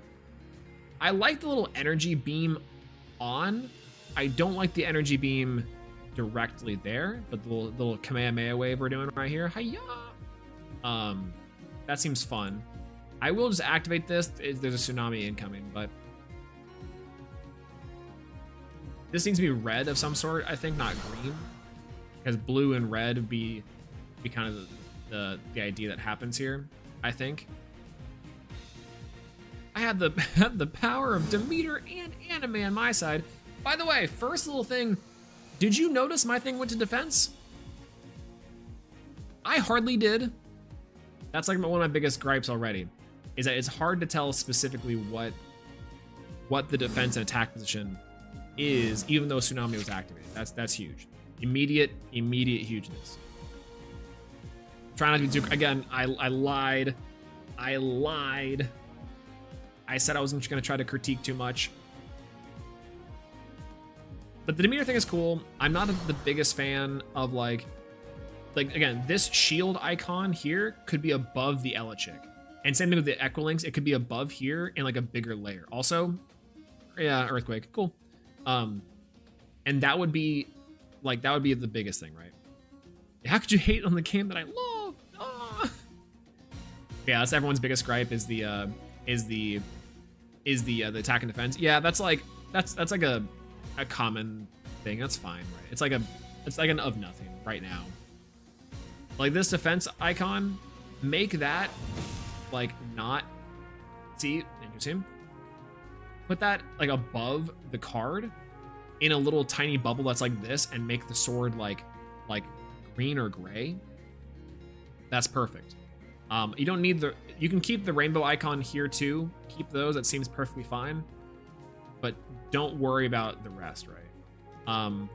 Again, the Demeter thing is interesting. Like I think having Demeter be like showcasing that it has 3 spirits underneath it is really important. So I think that's like a good sign. I barely noticed when the spirit went to the Kinleo there. That's what I'm noticing right now. I'm kind of just again talking through my thoughts. So yeah, I think top cards with some flares and then making those rainbow icons big and envelop the whole stat. Kind of like they do need to indicate like, okay, it's like maybe a circle around the 4 to showcase that like, hey, this is an attack, or hey, this is in defense or something. So hold the Alt key. Cool. Okay, that's cool. I like that. That's cool. That's a cool little function. I like that. But Alt key is weird. But yeah, fading the non-active stat works. I think that also kind of... No, you can't do that either. You can't do that either. I'm actually gonna disagree there. You need to keep the active stat up. That way you can, again, keep information live, but you need to be able to indicate this is like a less, like is not the active stat, right? That's the challenge. You cannot fade it though. I think fading it is fine, but that tells the player that it's like when you see a fade in a video game, it shows it like disabled, right? Oh, lol, sorry. Why is there a 3 over my spirits? Oh, because I only have 3 Earth spirits left in. No, that's not true. Wait, why is there a 3 over my spirit deck? That's funny. Can I expend a draw? Enchant? Whoa, that's weird. Might be a bug too. Checking spirit deck. That's not bad. I broke it by just going like... I'm also on auto pass and it's suddenly not working. They didn't attack. That's funny. Yeah, that works out. That works out. So here's the other thing too, right? Obviously being able to showcase what spirits are under what and how many, that's like a small thing. Auto pass works every time. Every time. All right, let's do this Elechic again. Cast it there, cast it with Thunder. An attack. Elechic activates in that point. It's pretty decent. I like that a little bit. Again, being able to tell that a little harder is fine. But when it works for me, we are gaming. Insta doesn't work again. So, by the way, confirm button doesn't work half the time. Little border around the card or attack defenses when it's active. Yeah, exactly. Like having this dim out is not the way to go, because again, it makes a bad conveyance. Also, why can't I click on the demeanor to activate? You have to click on the little icon, and then you have to boop. Like you have to like laser to the Elechic. The laser, this laser that's popping up, you don't need that. You just have the little glowing, and then you click to have the other thing be glowing. The laser is like, I can tell what that's going to, but it looks like I am, like it's the same for the Nexus. So you have to have like a way to differentiate which laser is what. Like, is this laser the Nexus laser? Is this laser the buff laser? Is this laser the decreased laser? That the targeting portion is fine there, but like that kind of an issue, right? And then also, like that is something that is a little bit hard to tell. I don't know. Yeah, well, your opponent's targeting is difficult. Well, hey, sometimes I learned this. Apparently, that was the main phase, by the way. Lol. Enter battle phase. Apparently, the earthquake and thunderstorm does not target. This is cool. The attack one works. I don't like the attack towards the spirit deck, but I like this. I like the attack laser. I'm not the biggest fan of the Nexus laser or the targeting laser when it comes to effects, but I like the attack laser. Attack laser is cool. This one works out well. I do also like the indication that's showing that this thing would die. That works out pretty well too. I do like that. I do like that. 2 Tsunami. RBK is crazy. No gameplay log. No gameplay log makes sense right now. I think that like they are quite literally like just they're not capturing the moments in the game separate log wise, but I think that definitely would be good. All Elestrals are Cyclops.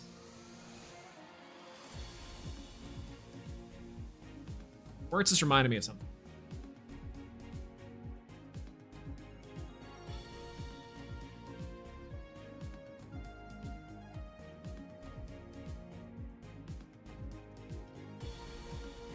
Right you are, Wirtz. Right you are. Absolutely. Hey, did my Elestrals go to attack or defense? To me, my X-Men.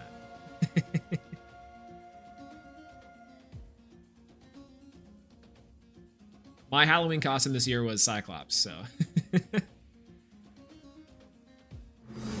we're locked in.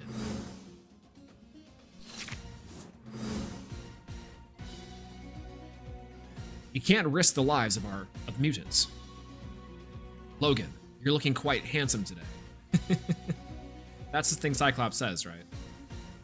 I also cannot see out of these things, so this is a great idea for us trying to actually look at the visual elements of Elestrals Clash and try to actually gauge, like, you know, the good thing about this. We're trying to gauge like the stuff that makes sense here. Okay, when Elestrals are changing positions, I just want to say that that this is cool. Like I can tell that it goes from attack to defense like this. It's the other portion that doesn't make any sense. Either way. But what's going on, Helen? Hello, good to see you. I'm here for Cyclops. I do need to showcase to you guys my Cyclops Halloween outfit. It was quite good. Okay, this needs to change immediately. Please wait, opponent is choosing a trigger action. As a player, I don't need to know that. But yeah. Logan, I'm not jealous of you being with Jean. I'm just jealous of Jean. Needing to be...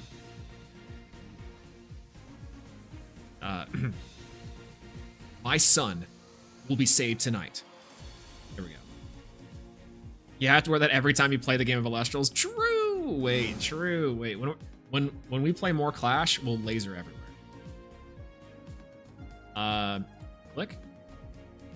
Why did it ask me to click? Did I have to confirm their battle phase? Maybe. Maybe it is.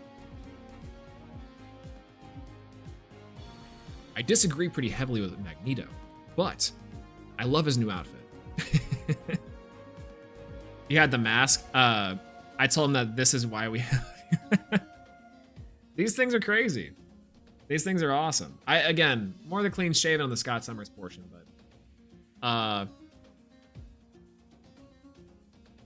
which, by the way, I know I just endangered listen, I know I just endangered millions here by taking off the glasses and having and risking destroying the entirety of these stream set by opening my eyes there. And I apologize deeply.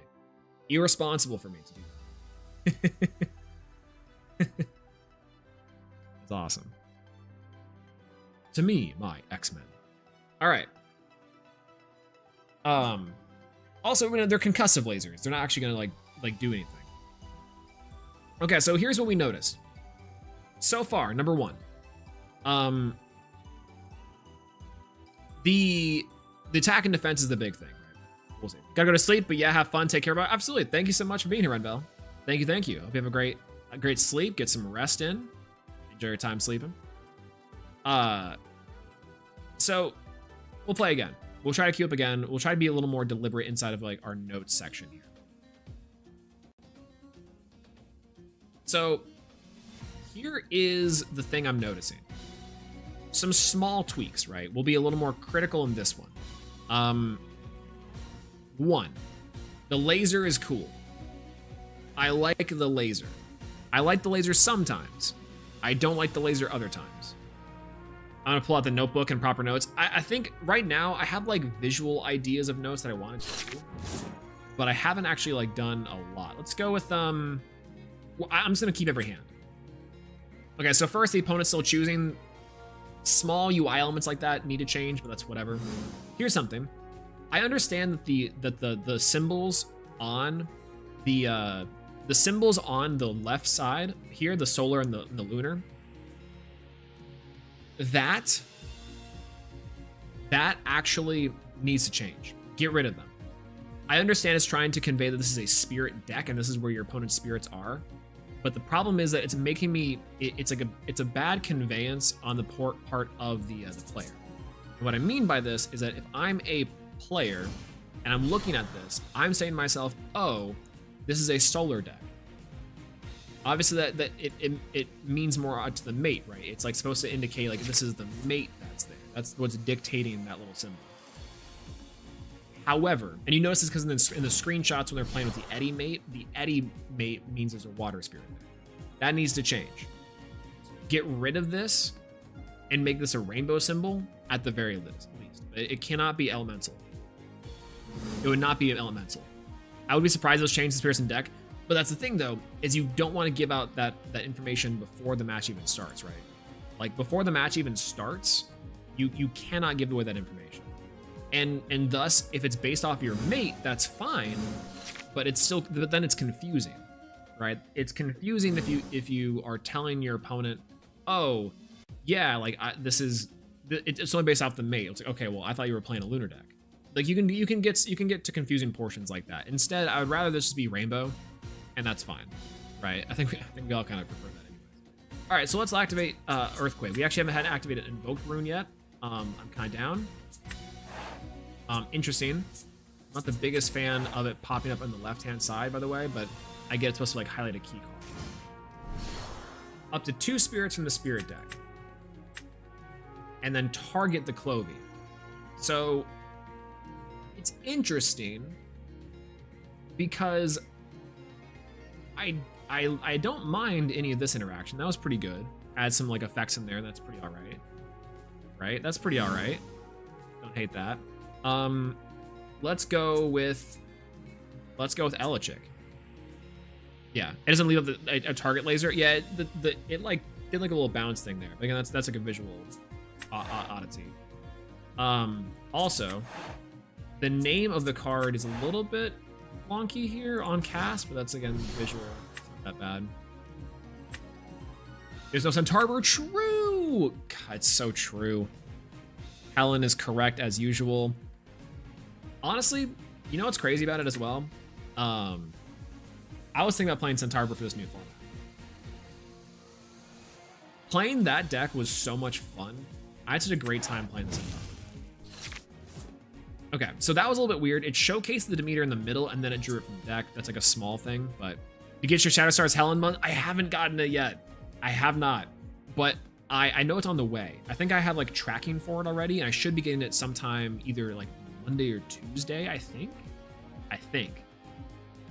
I usually get them pretty early, based off where I'm at. I had the thumbnail planned for that one on the stream. That's gonna be great. Absolutely. And it'll be a little funny. But yeah, you have to pry Lustragon from my cold dead hands. Listen, it's gonna be so good. Solar actually seems like a lot of fun. I think we just enter battle phase. Okay, so this is one thing I've noticed. One thing I've noticed from this client already is attacking the Spirit deck. I don't like it. I don't like that it's like, one, it's the attack laser, but it's like directing it to the Spirit deck. I understand in the rules. Oh, I didn't even attack yet. Oh, it's fine. That doesn't really matter. Yeah, that was a little bit weird. Little visual flashes to showcase like boom boom. That was a little bit wonky. Oh well. So I think that the attacking the Spirit deck doesn't make sense from a visual perspective on the player. I think you'd rather the Elestrals attack the hand or the person, and then the damage go to the Spirit deck. I understand that the actual like rule and the idea in the game is that you are actually attacking the Spirit deck. But that's not really like the point, right? And that's kind of a small visual clarity again that I think might need to be changed, is that you attack face and then the damage goes to the Spirit deck, right? Like you attack to the face and there's a little laser that attacks the spirits, and then the spirits go to the underworld. We have not actually looked at the underworld, by the way, and I cannot zoom into cards from the underworld. That's a problem. That's a small thing, but it would be huge. Mudlet effect, please. Okay, no. Okay, so this is the thing. The Mudlet came on the string. They're looking at Mudlet, and they're like, we're gonna attach the Mudlet. With the new changes, Wirtz and I need to rework the deck. I'm so looking forward to it. Honestly, what's funny is that I think not a lot of the deck changes except for just less Equilinks, less Viscerous, more reliance on the Sprouter, and honestly, like I was looking back at the deck. I think there's some small changes in terms of like Tsunami maybe, or adding some more cards. But okay, victory. We'll go. Let's go. Undefeated with this deck. Back in. But yeah, so I think that's kind of the thing so far I'm noticing, is that like there's small conveyance issues that kind of need to showcase like how a deck's gonna run. All right, we'll keep this hand. We'll try on Nectar of the Gods. We'll go for Elechick, I think, first. No, if it's Astra, we'll go Astra. All right, let's go for Nectar of the Gods. 2 spirits. I'll go for 2 earth. And that was the activation. All right, perfect. Draw 2. Now it goes to the underworld. Okay, they need some more clarity on that, but that's fine. I think I want to go Elechick here. Okay, Thunder. attack position. Again, so many game actions, and like I had to click one, 2 to bring out the Elechick, 3 to bring out the spirit, 4 to confirm, 5 to pick the attack and defense, and then now 6 to select the effect. That was a lot of actions per minute that I had to do to effectively have the action done, or to even just like bring out the Elechick in the first place. And that to me is not screaming super well. But we'll see. Have you broken the game yet? We have not broken the game yet. We've currently only been whinging and yapping over the game in terms of its design elements. I have a lot of small random nitpicks about like the conveyance and the visual elements to give more of a clarity to players as they're playing. We haven't even talked about how the cards are micro tiny and how the spirits are also micro tiny. Like if I wasn't wearing these glasses, then we'd be out of here. Dual meter, let's go. I mean, listen, that's like the ideal, right? Anyways, so again, the spirits here on the side, these should be rainbow. I think having them be the actual element spirit type coordinated with the mate is fine, but I think that's kind of like, again, conveyance issue is that the idea will be that your player will get confused on what spirit deck you're playing against. It's like a competitive thing. The little shadow above the opponent's hand is amazing. The cards are a little bit too small in the hand. We haven't yet misenchanted something, so misenchanting so far, from what I understand, is like also kind of hard to convey. Obviously, stadium runes are kind of a big issue, which we haven't really run into yet. I can't click on cards in the underworld to expand them. So if I want to expand something, like for again visual clarity or to get some focus on what these cards are, it's hard to read. I like the lasering. The attack lasers are super fun, but that also is going to depend on some stuff. What else? By the way, yeah, he has been live for 100 minutes and has only been yapping. Kind of. That's absolutely true.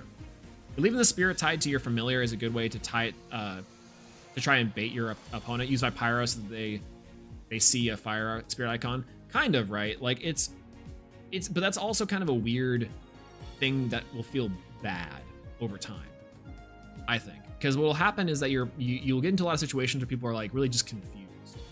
They're like, what? Wait, why is he playing this whenever he has this in the spirit? And that's like a problem specifically for the player, right? Yeah, turn the bad conveyance into an edge, kind of, right? That's kind of the problem that we're hoping to solve, but it's like not a problem with the players, more of the design. So let me have a cute guy. Whatever little cute guy I want, free her. True. You should be able to have the little tiny ones, right? I kind of like that. Like having these little tiny pets are adorable. But like, depending on which ones they are, I think they'd be cute. More little pets, please. More little tiny pets, please. Give me a Necro. One little tiny Necro would be cute. God forbid a woman.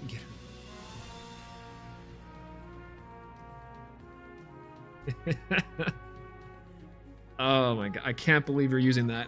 You're using that now. Now. What's going on, everyone? Hello. Good to see you. I need the Edward pet expeditiously. Absolutely. I think that's also the cool part. I saw like obviously in the screenshots they have like different things for the fields. That would be good. God forbid I'm still stuck on that. Yo, victory! Okay, we barely won any matches. Anyway, so we yapped about the deck builder. We're still yapping about this though. Popping out, have a good rest stream. Absolutely. Thank you so much, Sir Tractor, for being here. Thank you for yapping with us and for giving us your thoughts too on Clash. Everyone say bye, Sir Tractor, and also congrats on the top 8. Congratulations. And hopefully we'll see you again too. And if you're playing the next tournament, good luck, by the way.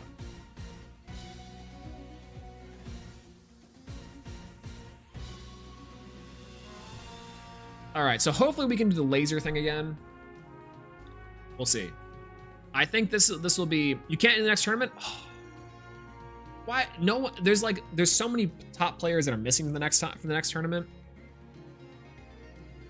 and I will be there, either on the mic or otherwise. No spoilers though. And it's the wife. Well, hey, congratulations, by the way. That's awesome. That's probably a good thing to miss. That's a good thing to miss. Don't worry about the Elestrals tournament.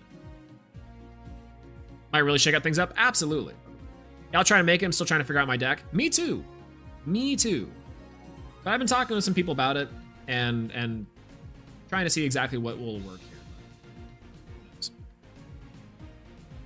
But I was kind of down with the limits. So here's the thing.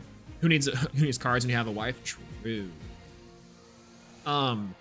Yeah, so the thing with the limits, and I don't think it's dead. I think Equilinx is like the shift with photosynthesis. It has to become like fire or solar, right? I think it's the case where you have to play Kinleo. I think Kinleo makes it a little better. You can still play the one Equilinx as like a way to get into it, but the Earth engine has to be less, or you're playing like Equilinx still, and you're just playing the one of Equilinx, and you're playing like a bigger searcher package, and relying more on your.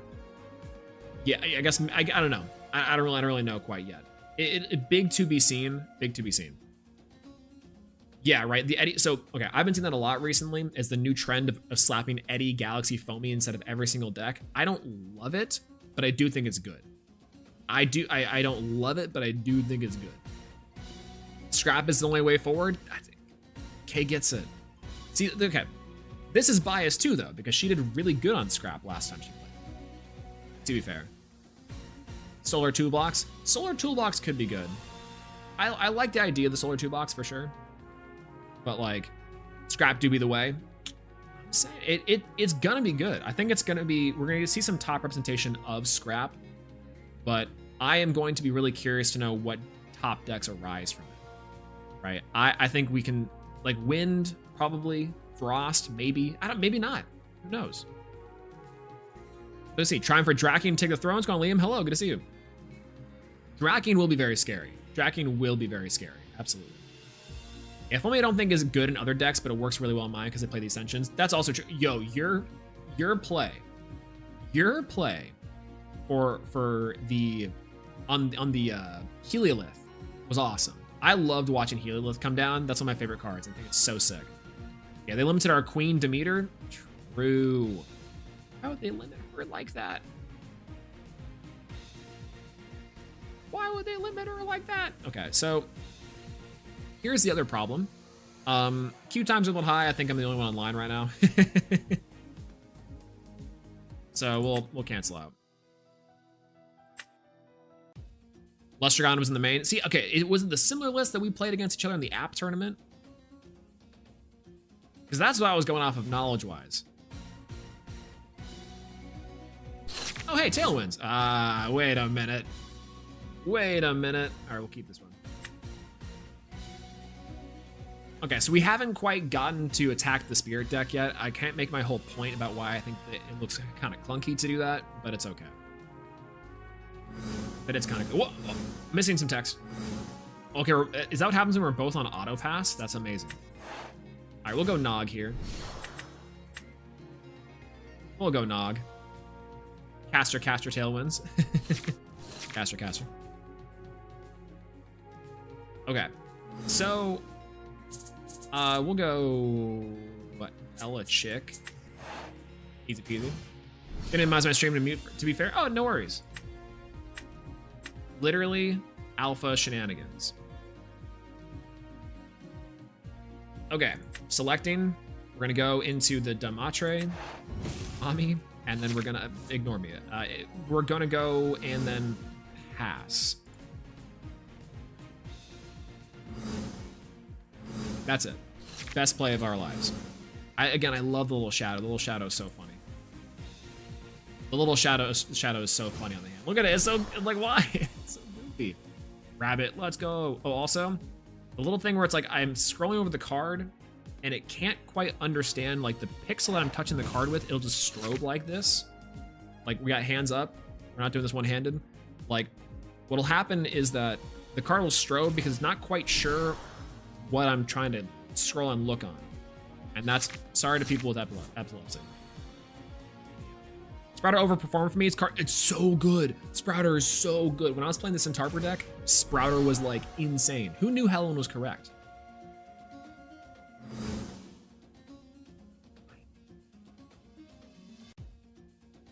Yeah, it's a 5 or a 6 or an 8.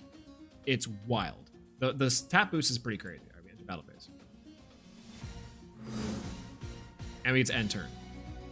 I've been getting you guys. Press the button. Okay, cool. All right, sweet. That works for me. Okay, so now I think we get an excellent choice because now we get to do the cool thing. All right, y'all ready? Are y'all ready? We get to laser again. Who's ready to laser? To me, my X-Men. All right, let's laser time. First, we get to Dimitri. And we get to confirm the effect of the Dimitri. Dimitri goes on the stack. We're not quite ready to laser yet. But we're getting there. We activate the effect of Dimitri. Goes on the chain. As indicated here. We'll put 2 on the Demeter. We know there's no Gorgon's Gaze, so this is like the Meeper. I'm so sorry. I almost dangered you guys again to reprimand someone in chat. Okay, so now we get to go for Equilinks.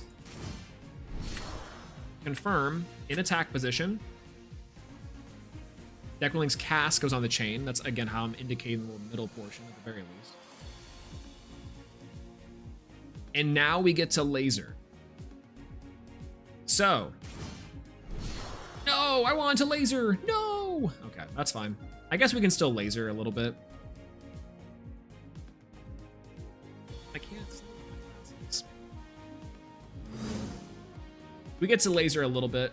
So I get to change the chick to attack defense. That needs to be more clear. I haven't actually need to do that yet.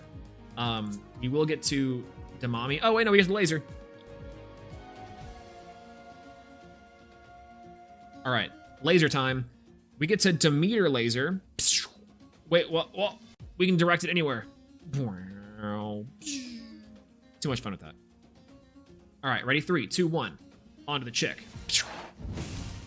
That wasn't clear enough in terms of like the buff in attack yet. Like the slide on here makes sense, but it needs to be more known that that's what I'm doing. Like, and then also there needs to have like an animation for them to buff and attack the attack and defense. Just gonna put that out there. It needs to be like a little like something.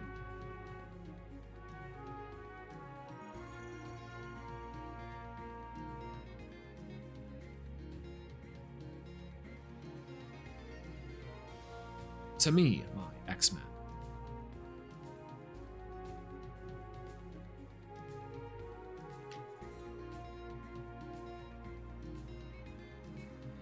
Waiting. Waiting. Waiting. Waiting. Waiting. Waiting. Waiting. Oh, it says it's your turn? Lol, we broke it. We broke it. We broke it, everyone. We actually did it. We broke the game. Lol. That's funny. Ruh-roh. I broke with a tsunami. How? How did we do that? Oh, I guess because there's too many activation windows? That's funny. I wonder if we can, like, unbreak it. Break my game. See who loves me again. Undo.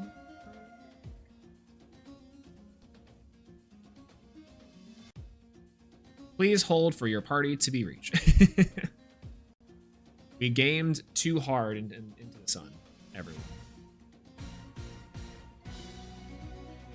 I want that non-existent MMR. I mean, we're at a war of attrition at the moment. Okay, we'll do a music creation battle. Whoever can create the best music, that's you. You win that one immediately. I can't. That was a terrible suggestion. Why did I say that? I knew I was gonna lose that one. All right, all right. How about we both concede at the same time? Ready? We'll go to settings, and we'll both concede at the same time. Oh. Well, I was gonna do it. We're gonna do a bit. Okay, that's fine. It's fine. Let's go undefeated. Let's go. No. All right, we go back. We go again. Dang, I lost. Oh, I conceded on my side. I conceded on my side. Okay. This is a banger hand, by the way. Keep this.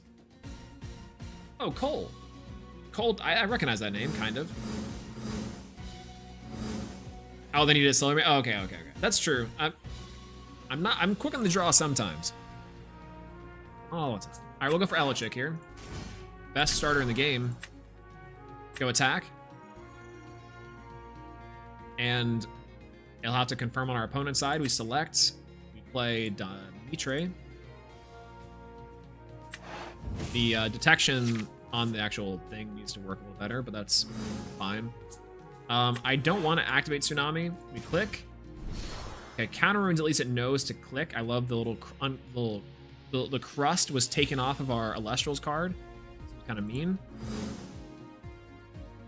Whoa. I set and it asked me to pass. That's wild. We won't break the game yet with our Fully Forest. Not yet. But really funny that we can. All right, that was end phase part 2. So we'll see.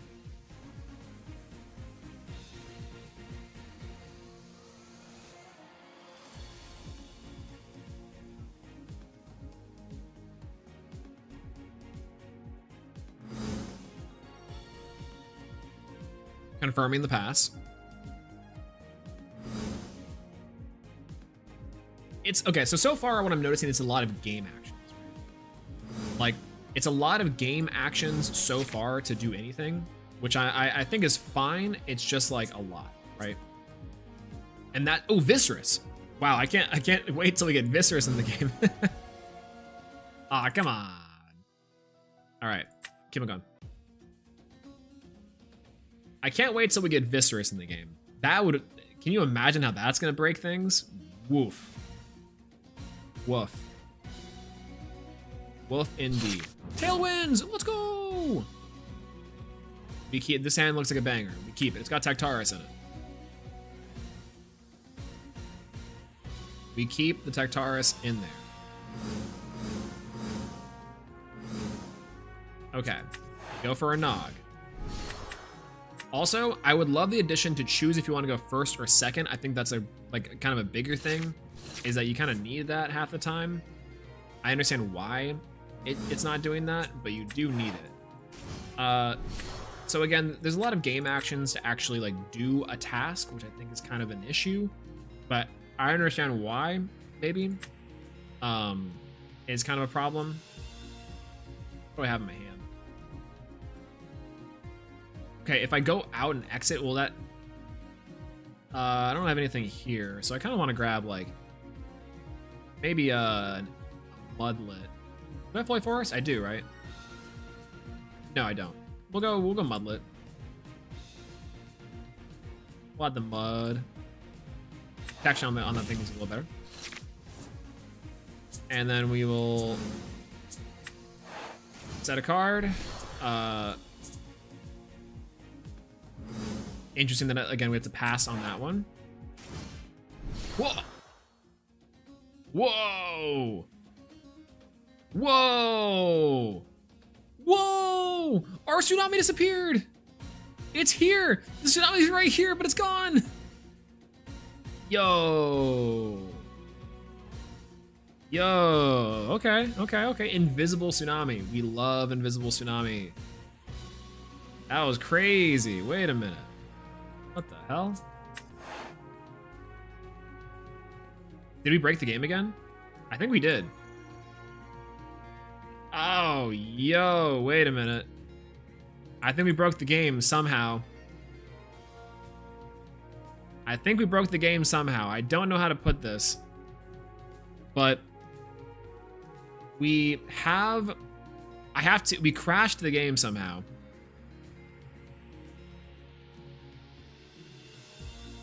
What did I do? I tried to play. Oh, hey, okay, we're back. Tsunamis is bugged. Okay, cool. We'll have to end turn. It's truly Tsunami if you can't see it. True. Wait a minute. You know what's funny about this too? Is it's like there are hidden tsunamis everywhere for those to see. There are hidden tsunamis everywhere.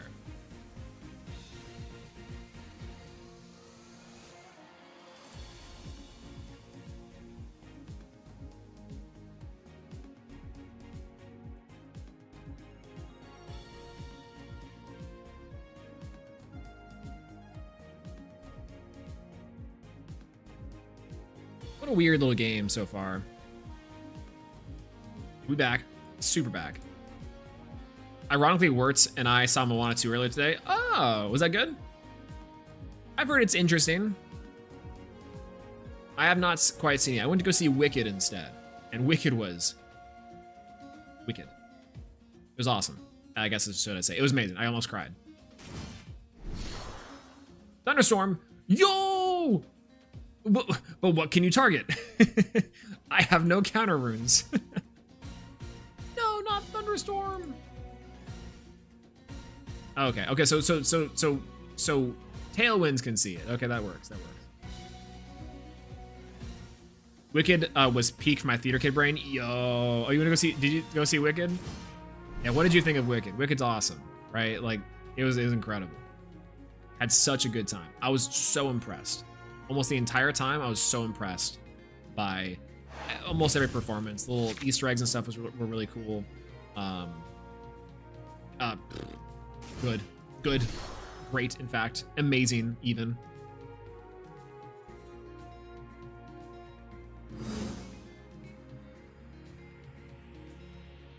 But yeah, I don't know. It's funny because like the way that like people have been talking about Moana 2 was saying that like Moana 2 was not like like why, right? Like why indeed. And I don't know. I saw this really funny like shit post about Lin-Manuel Miranda being like, see, it's not easy to make Disney songs that don't suck. It's true. What's going on, MBT Elestrals? Hello, good to see you. Ben Shapiro disliked it. How can music connoisseur Ben Shapiro not like oh god, what do we do? Is there a click bugged? Not like this game. Or not like this game. Not like it. The musical was way better? Huh? I mean, okay, to be fair, like, that's at least like a critique that I think is like valid. I can't play cards. I can't play cards. Why? That's like at least a critique that I can see. But not liking it? I understand Ariana Grande was a diversity hire, but like, come on. No, it was phenomenal. I loved Wicked so much. It was great. Cynthia Erivo's like performance was excellent. I love laser, by the way. We get to laser on to this rabbit.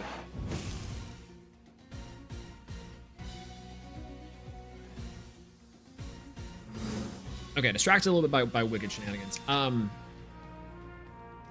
Enter battle phase. You can only ascend now. From now on, I can only ascend. That sucks. Jonathan Bailey was also a delight too. I want to point that out. I don't know. I didn't really complete my entire thought on Cynthia Erivo and the entirety of the rest of the cast, but I was so impressed by, I think, the performance of Ariana Grande specifically. I was not expecting her to be as good as she was.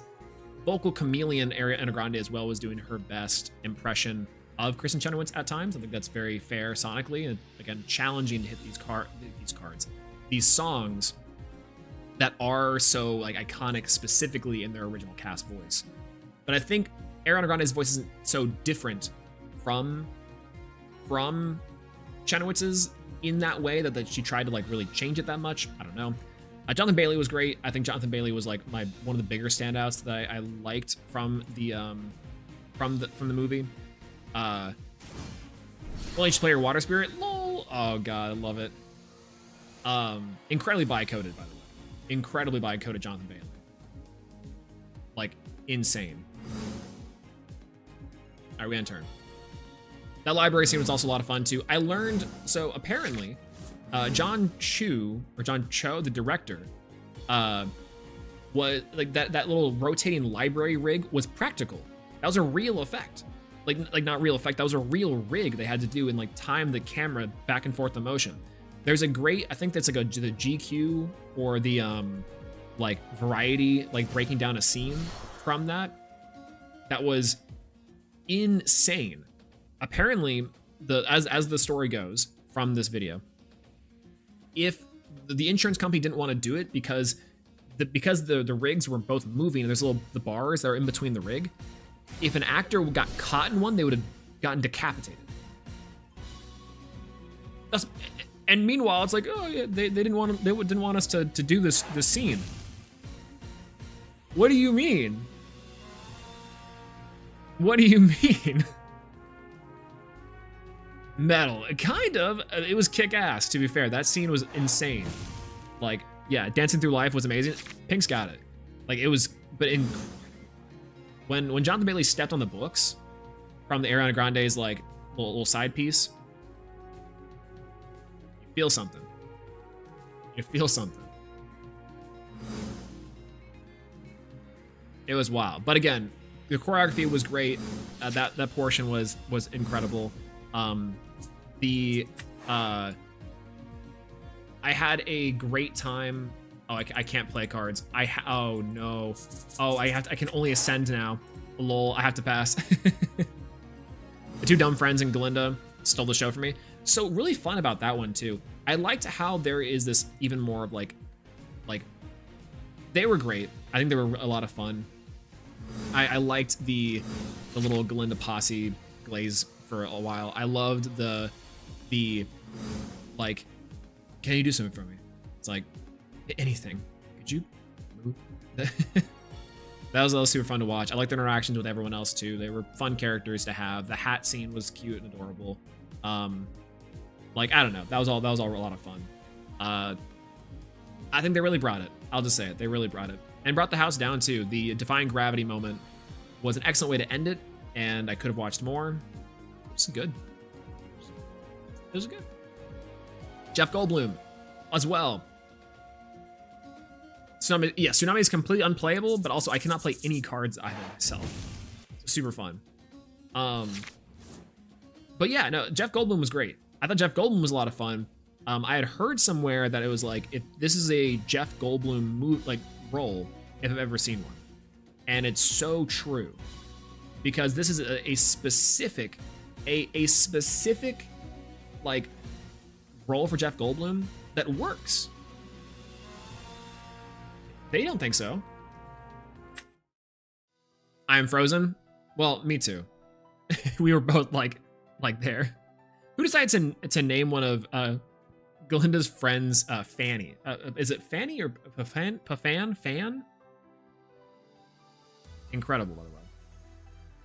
Then let it go. Conceal, don't feel. No. Yeah, the scene where Alphabet's dancing at the Oz Dust stole the shows from me. Oh, that was a great moment. Honestly, that was a really sad moment and really cool. I liked how they didn't really like try to amp up that moment like until much later. Like that dance like went around for a while. And you kind of like let it sit there and like marinate with us. Right? That's like you let it like they let that scene marinate and let that kind of like holding your breath moment for right before we kind of know there's some sort of acceptance coming, but they held on that for so long.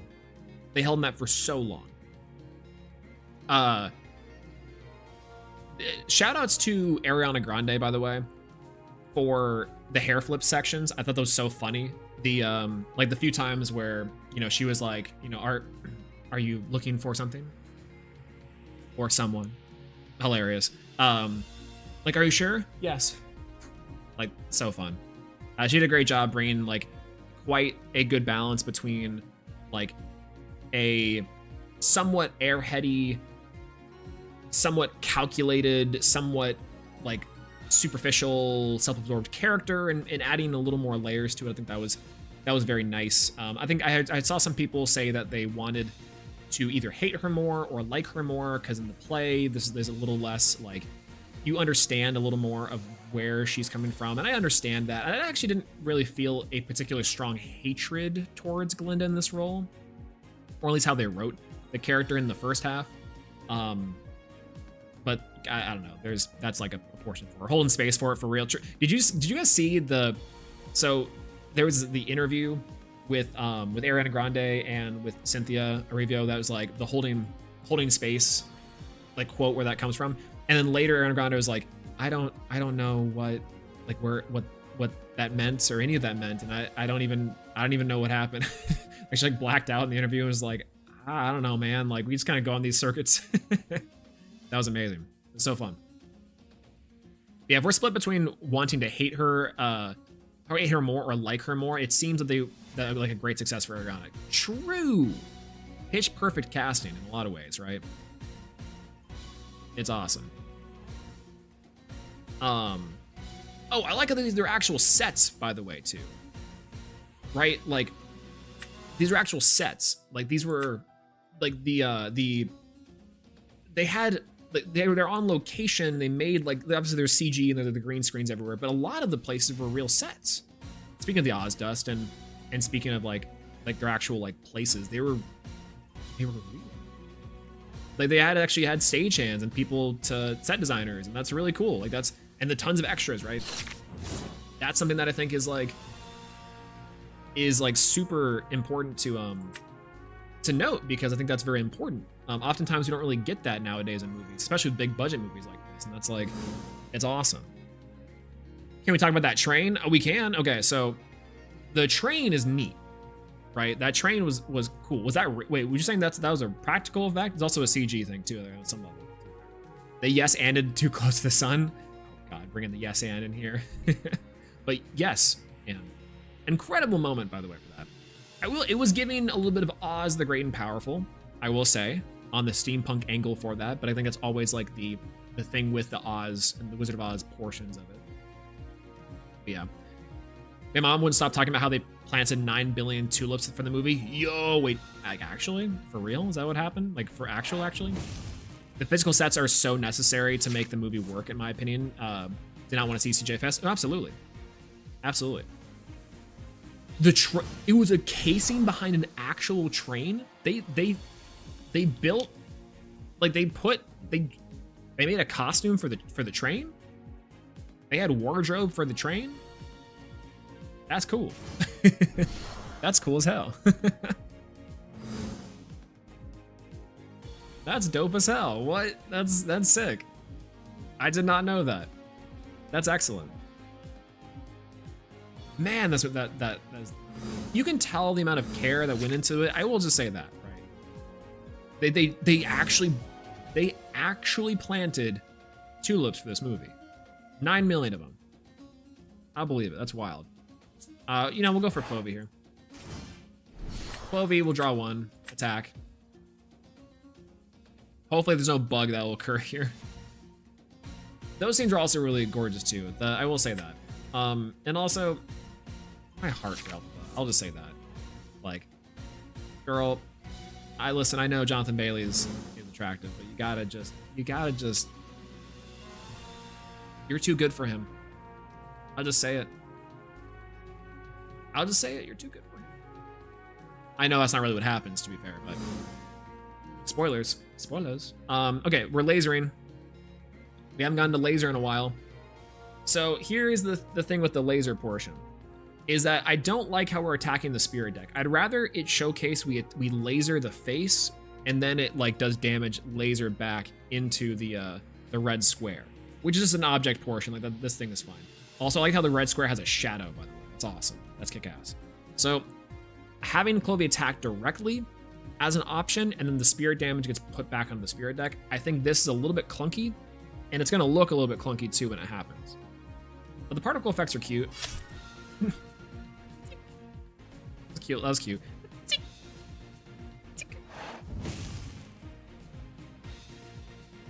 Lasered all over the place. Jonathan Bailey had the same horse in Wicked that he had in Bridgerton. Oh, really? That's cool. I did not know that. I forgot he was from Bridgerton too. That makes a lot of sense. Like, if you are effectively one, I like that because as an actor and as like it's like stage direction and as like a crew, having already been familiar with that like a actual wild animal, right, and having that training already be ingrained and having that be something you're already familiar with is really important and saves a lot of time as well. So they probably were very deliberate in that choice to make sure that like, one, it worked out on set, two, it's like a safety thing, and three, that it's like that it's like a time and cost saving measure. Cost meaning like the training for the horse, right? But the reality is too, that's like a big portion of it. But really cool. Really cool, really cool. Did not know that at all.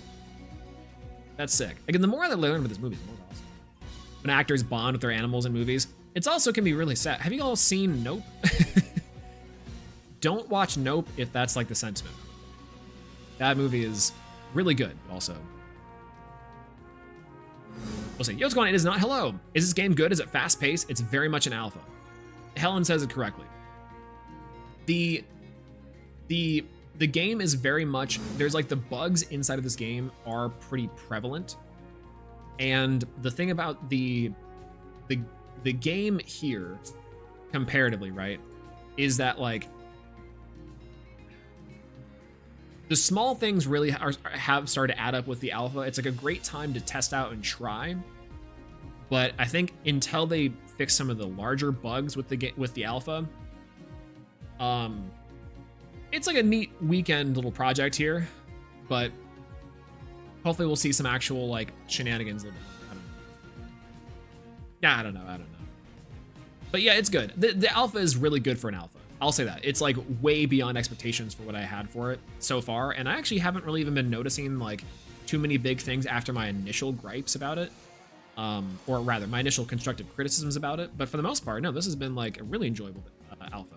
To be fair, we've also just been yapping about Wicked for the past like 30 minutes. So maybe that's why I've been enjoying it so much.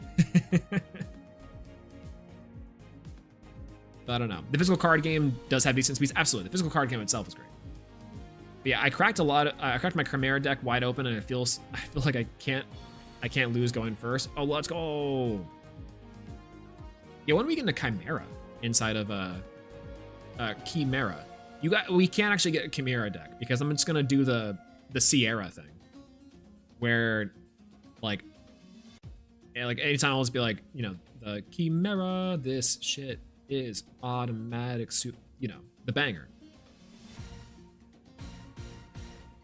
What's up, Jason? How's it going? Hello. Any connection issues with people dropping in the first round or two? No, not necessarily. I haven't seen any major connection issues with the game so far. The servers seem pretty good and seem fairly responsive. I think also, too, it seems like the amount of players that are playing because of the load on the servers is maybe like a little bit less. That is like a good thing, but I haven't noticed anything like that yet. We had one connection issue as like a bug, and I don't know why it happened. I don't know why it happened, right? Yeah. For a lot of other studios, this would be considered pre-alpha. Yeah, exactly. I think this is like a good proof of concept portion. All right, let's see if we can activate Earthquake. Because I wasn't able to activate Earthquake before, and we get to laser the rabbit.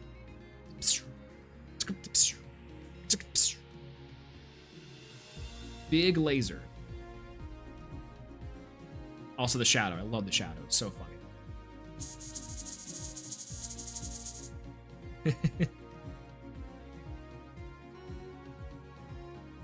It registered back, and it's now it's going. Okay, perfect. All right, we get to Sarkurasaur now, which hopefully they don't have shield because it'll break the game. Let's Sarkurasaur. I love Sarkurasaur. Yeah, rawr. All right, Sarkurasaur time. We get to activate Nectar of the Gods for free, I think. But yeah, when I tried the game last night, I never had a full game. Mostly played on Monday, and my opponents dropped in the first few turns. I haven't had that happen yet. Like, I think the opponents will drop, but it's not like a connection issue. I think just sometimes the game bugs out. And that's what I've been seeing more often, is that people are bugging out in the first couple turns, and then that's why you just don't get like a full game in. Which I think is sad, but we've been trying to piece together like a portion of the full game in that time, right? Oh, interesting. I guess this is the effect image, effectively, which I don't like this. I'd rather be able to click and then something happen, but I have to click the little icon down below. That's not very intuitive. I will expend, and then that's the, yeah, this is fine. This is like a completely fine thing, but this portion where I get the options down below isn't great. I'd rather those actually even be above. I don't know, it's kind of hard. Oh, yo, speaking of hard, Nectar of the Gods. Let's see if we can pull this off. All right, we'll draw 2. I'm gonna give him a Thunder and an Earth. I feel like I'm running low on Earth. Draw 2. This is actually a lot of game actions here, right? We're playing Elestrals. We're playing Elestrals, baby. Okay. We will activate Fully Forest here. Maybe we can get a Fully Forest out. Now Fully Forest will activate. They have a chance to respond. And now Sakurasaur is an 8/10. Maybe we'll get a large Sakurasaur. An even larger Sakurasaur. All right, Sakurasaur. Attack. Laser. Laser them. Laser their spirit deck. Hiya! Laser the spirit deck. Go, Sakurasaur. Flower laser. Stick. Oh, is this a shield? They might have shield. Lol. I really also shouldn't say the opponent's turn when they're waiting on their response. Yeah, this is like a weird portion. Is that I think that like I don't, obviously this is like the pass button in that thing is like probably one of their biggest things they're working on too. That I will say, I know that for sure is happening. Absolutely, it's happening. Because this and the attack and defense things, like, they're probably their 2 biggest gripes right now, which I think they obviously are aware of. But Earthquake, no, I knew it. I knew Earthquake was gonna come down. It's okay. That's very much okay.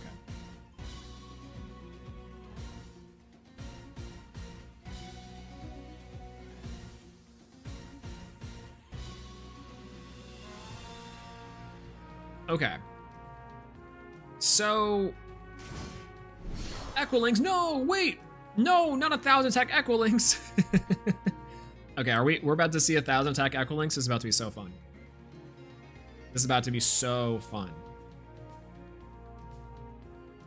This is about to be crazy. This is about to be crazy. Okay. They get to enter battle phase, and I get to confirm that they get to enter battle phase, which I think is a little bit rough. Like, I don't know. They're lasering us. No! No, Equilinx, no! Don't laser us, Equilinx, no! I'll expend a... Goodbye. Just out of there. Really funny.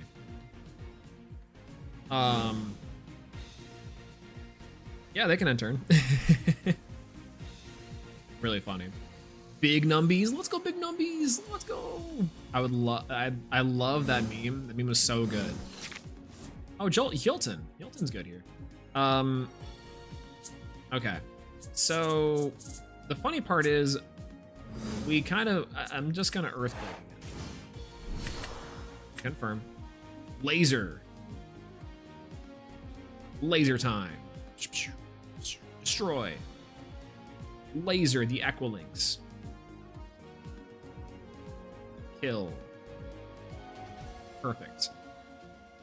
Okay, cool. Okay, so now I think we'll just go and run out a Hilton. Thunder. Attack mode. We'll get the search off. I haven't actually activated a Hilton yet. Love the Yolton. I actually think this is, again, I've been starting to get more accustomed to the look of the client, and I don't hate it. I have my gripes about some of the conveyance, but ultimately I think it's kind of okay so far.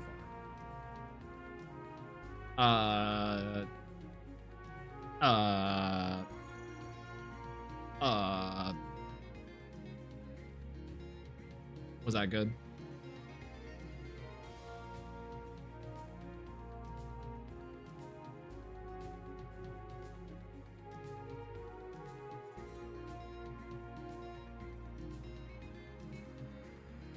Okay.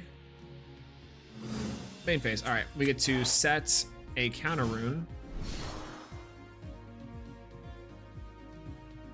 I have to pass on that, which is again a small thing that's there. And then we just attack, we just laser the spirit deck. Easy peasy. I really shouldn't be clicking around, by the way, too. Like, I kind of want to click buttons just because, but I know that's going to break the game. This is also a worry, is that if I'm breaking random buttons, or I'm clicking red square, laser them, Jolton, lasered. If we get to like,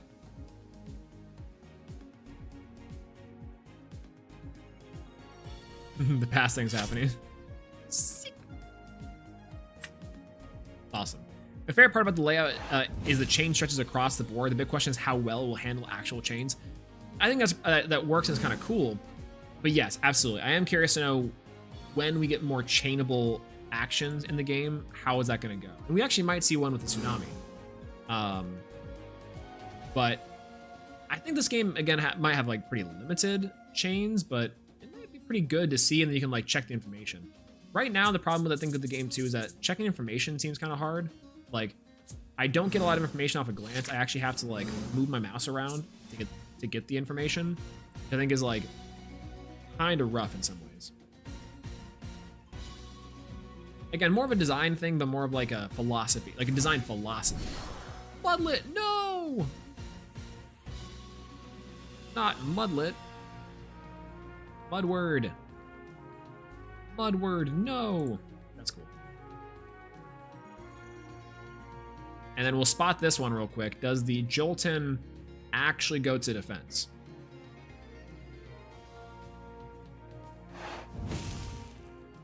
Yeah, kind of. Kind of goes to defense.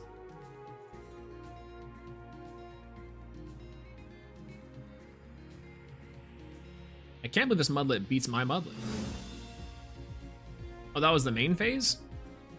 Oh, okay, because it's having a problem reading like what the phase it is. Word.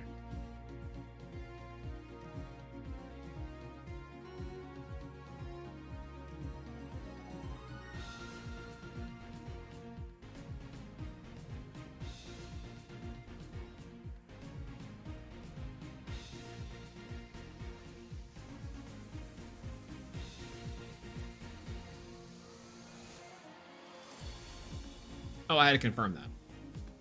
See, that's kind of the problem, I think, with some of that. I will be activating Tsunami. Confirm.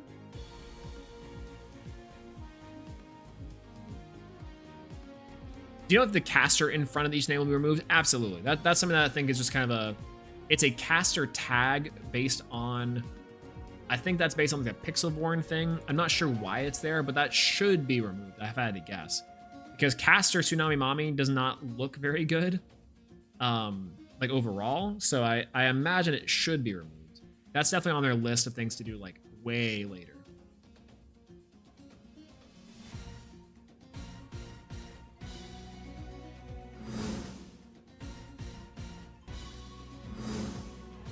All right, cool. Clovey. Clovey's pretty good here. I think instead we will go for an Equilins. Now time to do some nexusing lasering. Hopefully. There's no Gorgon's Gaze, so we should be able to get this laser off early. Laser time. Okay. So Equilinx effect to Nexus. Equilinx will Nexalinx. Equilinx to Nexalinx. And now time for the Nexus Laser. I don't like the Nexus Laser. This is actually one of my biggest complaints that I've seen so far is the Nexus Laser. Chaining Tsunami is funny, by the way. I think this actually breaks the game. Oh, that was the chain link. It showed up. Wait, I missed it. Okay, so now look, okay, so it's gonna resolve. This is fine, but it's saying, so it's not saying to and from, right? It's like a where is it going? So it's like Nexus here, and then it's like select how many spirits from it, and then it's like confirm, then it's like to here. This is bad conveyance. It's like it's saying Equilinx is targeting or is like nexusing here, and then it's going to the Equilinx to the Jolton is how I'm reading this, right? But the reality of the situation is you don't need to have the lasers. The lasers make this a little bit wonky. Like I was able to do this now because like it makes sense. And now, and this one makes sense. This laser makes sense. Like if we're lasering here, then we can laser this back row. Right? And this back row makes sense to laser. You can also nexus 0, by the way. But the targeting lasers when it's destroying or targeting like that way makes sense. I think and what was that? It was a Demeter, I think. Cool. And then we could switch this to attack and defense. We go for combat here. Again, the main phase flashes are a little bit interesting, but it's fine. And the attack laser is good. I like the attack laser, like the indication that we can show will kill the Mudlet. That makes sense. That was pretty good too, that little attack shenanigans.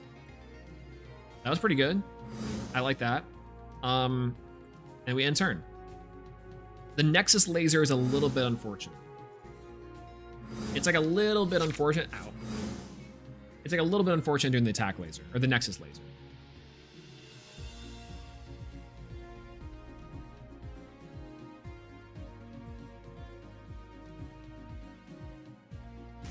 I don't even know if we're really in the glass anymore. We already kind of cooked with the glasses outside of it. Elechick, no!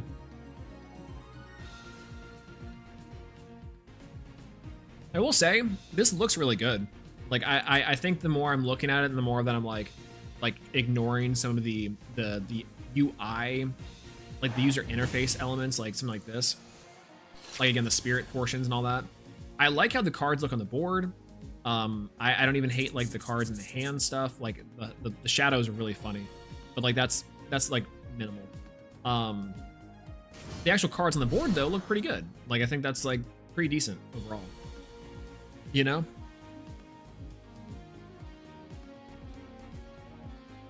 I think once the game gets a little better in terms of its like functionality, I think that's when I'll really be able to assess like if the visual elements are bothering me, right?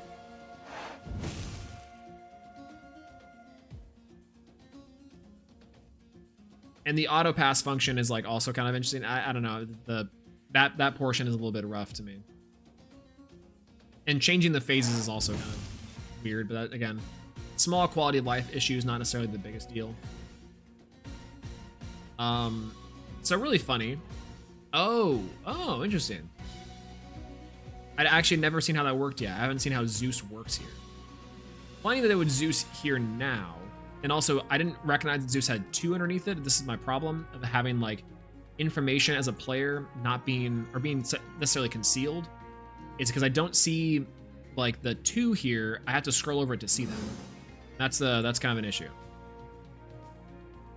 But yeah.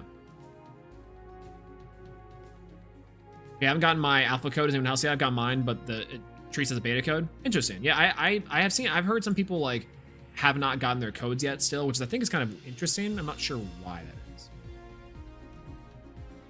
All right, we get this Elechick going down. That seems fine.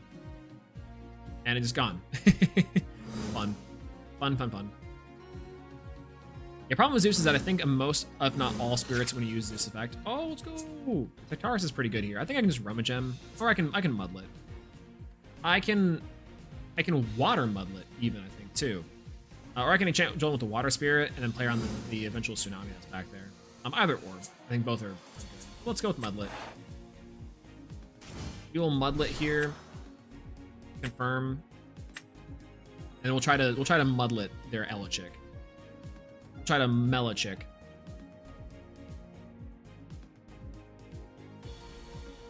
We will select. We will laser the Elechick. Lasering time. You will laser the Elechick. Laser into defense.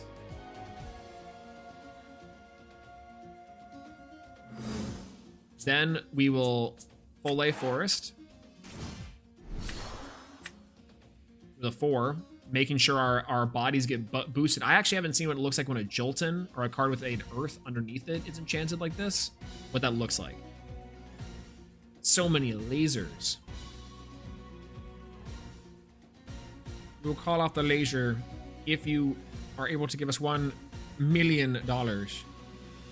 Only Elestrals Clash can save you from danger. All right, battle phase.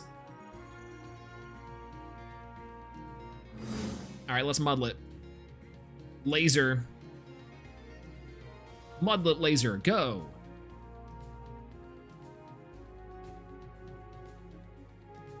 Laser the Mudlet. Let's go. That worked. And then now, still the battle phase. Jolton, attack directly for maximum laser damage. Laser this fool. Laser time. Laser insanity. No, that's the breaking one. Apparently this breaks the game. Why? Why would you do that? No. Ah, my Jolton. Why does it look like that? Why? Why does the Jolton look like that? Do you see that? The card artwork is like underneath the Jolton here. And now Zeus is gone. Oh, they actually got rid of the Zeus. That's funny. Nobody wins. Is that what happens? Can there not be a victor now? Incredible. Also, what happens when someone's spirit count reaches 0?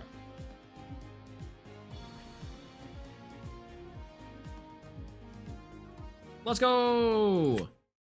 Okay, that was the first real match of Elestrals we've had here the entire time. That was okay. I will say the more that I'm getting used to the game and the jankiness, it's like better. It's pretty egregious from the start. And I will say that like you have to get used to the jank, right? I think if you're playing the alpha at all. But that was pretty good. We'll try to see if we can get one more in. How about that? Maybe a couple more in. I don't know. I do have a somewhat limited time, but you know, we have a little bit of time before we have to get going. So we'll start with there. But so far, I think I have some combined thoughts on what we're doing here, on why some of the things are occurring, and then also like, will I be playing Elestrals Clash before? Or before playing after? We'll see. Yeah, your win-loss record does not increase, which is fine since they get wiped once it's tested. Like, yeah, exactly. I'm hoping the update frequency for this game is like once every week at the minimum. Because I think for the alpha to not update this frequently, I think people will stop playing by Tuesday. Right? Like it feels weird to say that, but it's like consistent. I don't imagine it won't be updated. And that's kind of the thing I'm trying to say, is that it needs to be updated with it needs to be updated in such a frequency that keeps players like engaged for what changes were fixed and why they were occurring. This is a tall ask from the dev team to be able to communicate like what was happening, why was it occurring, and then also like saying, okay, here's what we did to fix it, and let us know if there's more stuff, right? And then we as players get to then test out the rest of it. So that's kind of the worry right now, is that with so many, holiday time, etc., right? It's like with so much going on right now, will there be consistent updates fast enough to satisfy and facilitate an audience that ultimately needs to see those updates within a given time, or else I think maybe there won't be enough like I don't know, there won't be enough like there won't be enough time, I think, before and after that. And maybe I'm wrong with that, because like maybe you don't change anything for a while, you don't update more frequently, you just do this initial alpha testing like weekend, and then like you turn the game off for a week, and then like you for it to allow for development, and then you turn it back on at like the next weekend or a couple weekends after that, right? Whenever there's updates again. That's also how a lot of other games do their alpha and do their things, where they turn off the servers and they effectively like make the game not being able to be played while they're fixing stuff, right? And that's, I think, very, very much a possibility that they could happen. And then wait until like the next month or so when all those things are fixed. I don't know. Maybe that's just me. Maybe I'm thinking of this wrong and think that they would need to be able to get these changes done fast, when the reality is maybe they don't change anything in the time that it takes for the beta. Maybe they get like an initial pool of stuff and then they just go from there, right? Let's mudlet. There's no PTA, by the way, so hilarious. But so far, I am quite impressed with what's going on here. Do I think that that the dev team has a laser, by the way, that has a large order on their plate? Absolutely. But I don't think this stuff is insurmountable. I think this stuff is actually like quite impressive, what I'm seeing here, truth be told. And I think there's a lot here already that I'm seeing already work when the game is working well. Like, this game is kind of flying whenever it's working like really good. And on that regard, I'm very impressed. You know? But there's like the small bugs I think are kind of are adding up a little bit. I know they announced in one of the class chats that the goal is to have updates twice a week. I'm trying to find the actual posting. Okay, that's good to hear. I do like that, because that would be insane. That's an insane patch frequency. Twice a week is crazy patch frequency. I would even settle for once a week. Once a week is like insane, because like what you end up having with twice a week frequency is that you have to take the servers down for maintenance, and then you have to allow for the update time, and then you have to say, okay, everyone, it's back online, let us know. Laser, sausage, laser, and then go from there. Wait, perfect. Mudlet, sausage, laser, go. Can I increase the Mudlet's attack and defense by like 1 billion? Can I do that? Yeah, 2 weeks. 2 weeks in terms of a match frequency is like crazy. No, not shield.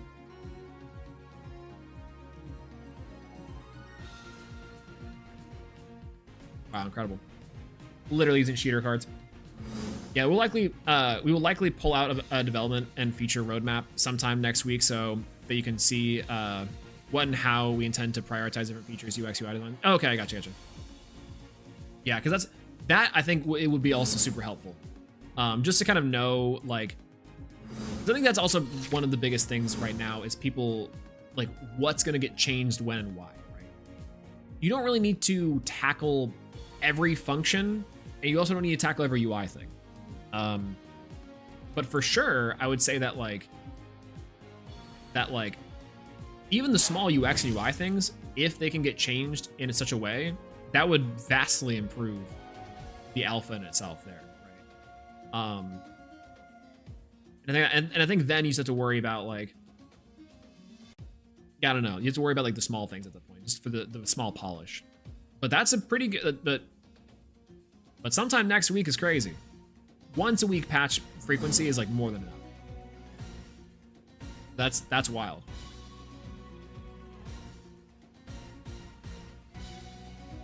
We're getting lasered. Jolton laser.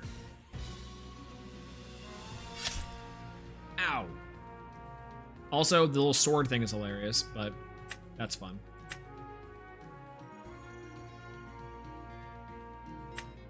Jolton Laser. Ow. Oh, Rabbit. Rabbit's really good here. Actually, you know, I realized we have not rabbited yet. We haven't really needed to rabbit, and that's kind of okay. But I think we're just gonna go for the Mudlet here. Mudlet. Attack. Mudlet effect.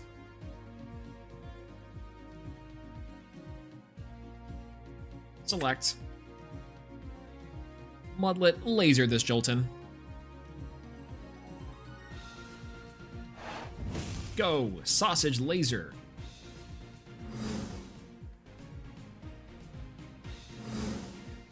Sausage laser this Jolton.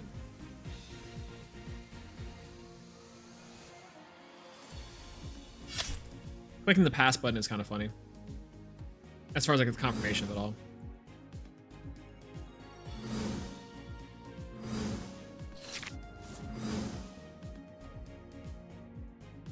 All right, let's see how they can out our laser machine. Actually, Equilinks would probably be the laser machine. Mudlet, no! Not Mudlet. That's fine. Also, an indication that I can activate Tsunami is nice. I know that's like saying pass and I can activate the Tsunami. That's also a small thing, but that's pretty big. Yep. That works for me. Is there going to be a Zeus incoming or a Dimitri? There's Dimitri. It's crazy that Earth is the best deck even in Alpha.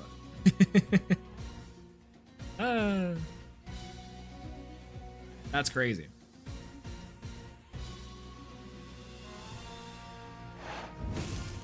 Okay.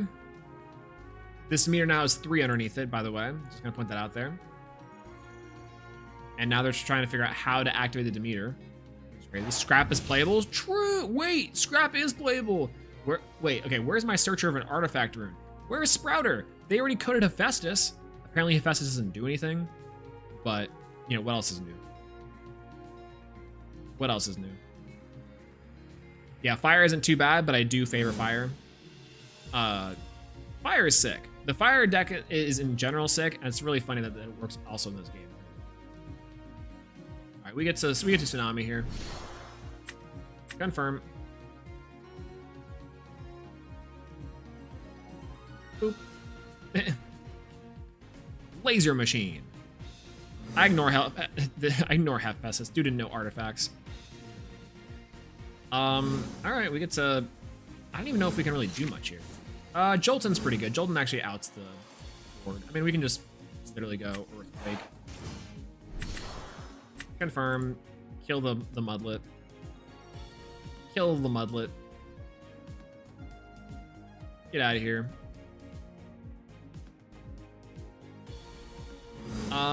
I think I want to do Astrabbit here, funny enough. I haven't had a chance to actually activate Astrabbit yet, and this is our perfect time. Huh? No! What? What? Hello? We got glitched. I had Volkers up to 10 attack last night, partially due to other player also playing a bit of fire. Incredible. Love that. Why couldn't we do anything? Huh? Nothing glue. That was weird. Yeah, Rabbit's good. I mean, I guess I didn't want to Rabbit anyways. I didn't want to Rabbit in the first place. I guess I could have. But I didn't want to.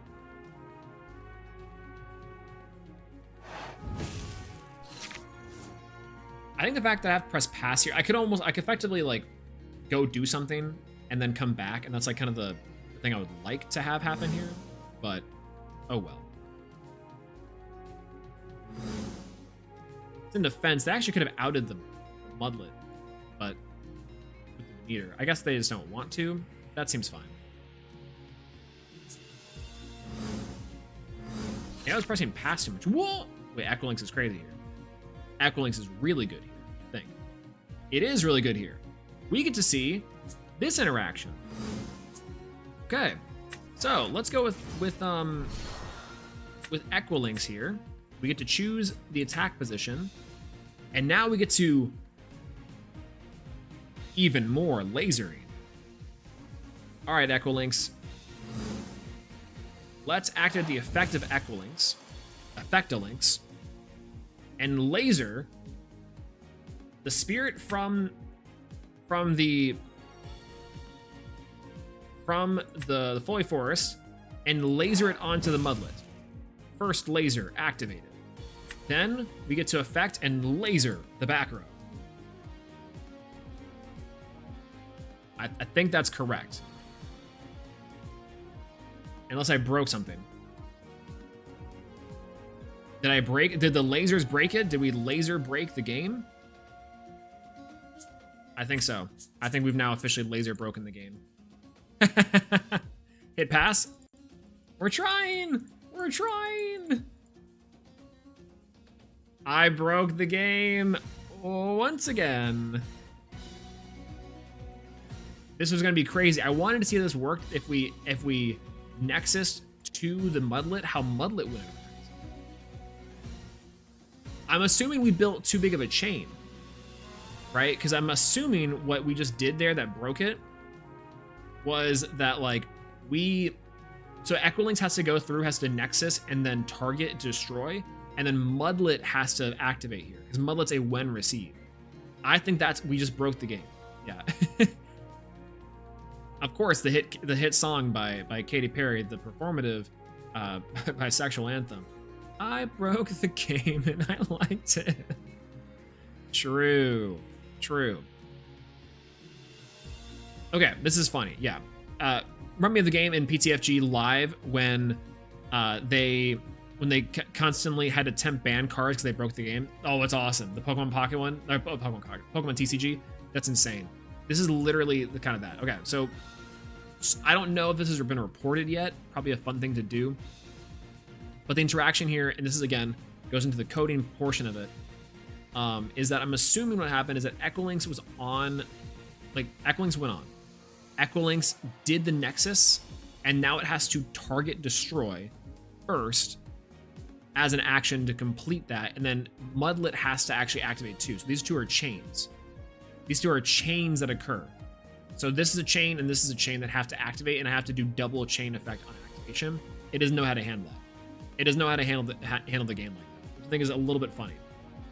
A little bit funny. But we were actually, we were making it out of Tartarus with this one. I'm just saying. I'm just saying.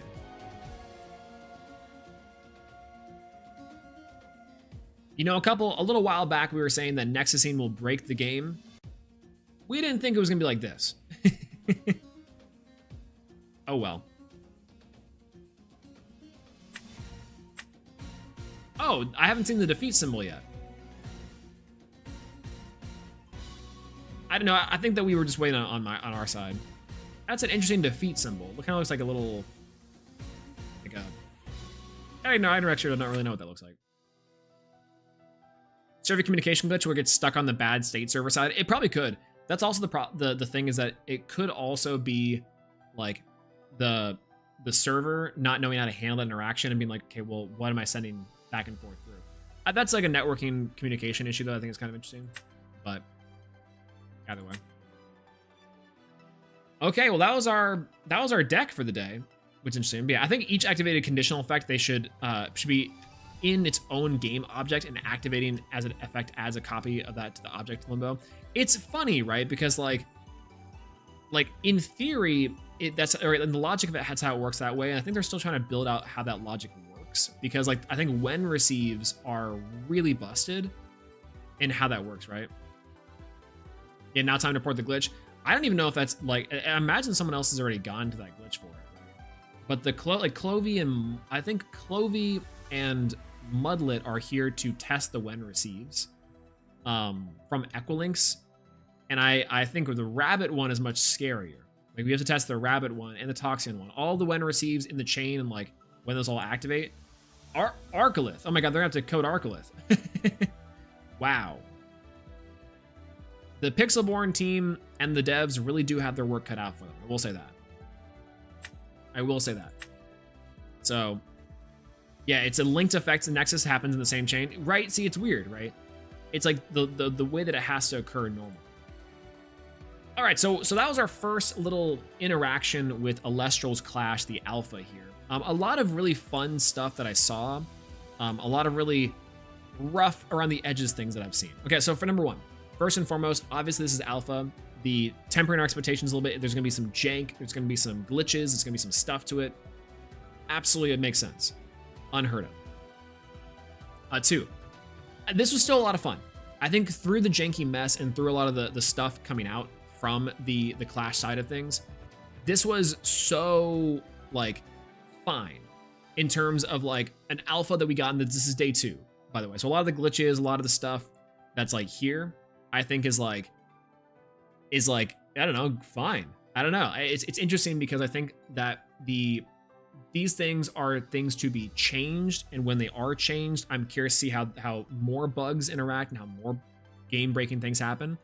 I would love to see, again, a patch frequency of at least 1 week would be my preferred, but if they're aiming for anything more or less, also seems very much okay. They have a laundry list of things to look into and bug test and see. Aesthetically, I think aesthetically the game looks pretty good. I think overall the experience of the Clash and the experience of the cards on the board and even like the attacking and some of the activating effects is pretty decent. I think I would love a little more clarity and a little more conveyance into how those things actually happen, because I'm still somewhat confused as a player into how that works, right? Like once I learned it once or twice, I kind of got it, right? It wasn't too bad. But ultimately, I do think that that's something that's going to prevent the game from being a good spectator experience and a good spectator audience experience by not having those things be more clear about what's going on. And that's the kind of a problem that I can see occurring if those aren't fixed really early. Because those things will also impact and influence how the effects go on the chain and how those effects resolve. I think that's kind of my main concern about bringing up some of the UI and some of the clarity elements, is that they will go hand in hand with how those things work. When an effect activates, you have to then add on to the stack, like things popping up, like elements like occurring, glowing effects happening, like how to indicate when cards are activating their effects in the first place. Those are all functionality things that I think are quality of life improvements that I think will vastly make playing the game feel better. Because even outside of the spectator experience, making a good feeling game is really important, you know, especially compared to its contemporaries, which obviously having like insane dev teams and insane dev times is kind of what this client is competing with on some level. So we can kind of give it some grace for being a small team. And I think so far from what we've seen from just the Kickstarter version to now, this is like mad impressive. This is so impressive to play. This is so impressive to watch. And it's interesting to see how this has developed over the past couple months. I will say that January for a beta is interesting if they're still deciding to keep that. And March for a release is also really interesting if they're deciding to keep that. I'm very curious to see how those ambitious timelines go, because I do think they are ambitious, but I do think they're very possible for the team, and I do think that they have the wherewithal and the amount of people willing to work on and give feedback and test for them at like in this whole process. I think it's very important. I think having this client already in hand and having a deliverable like this was really exciting, really cool. We can probably continue to test and kind of continuing to like play around and see what happens. But ultimately, I think we will reach a limit with this current iteration of alpha that they'll need to make some leeway on so we can keep the engagement and kind of keep the excitement like alive.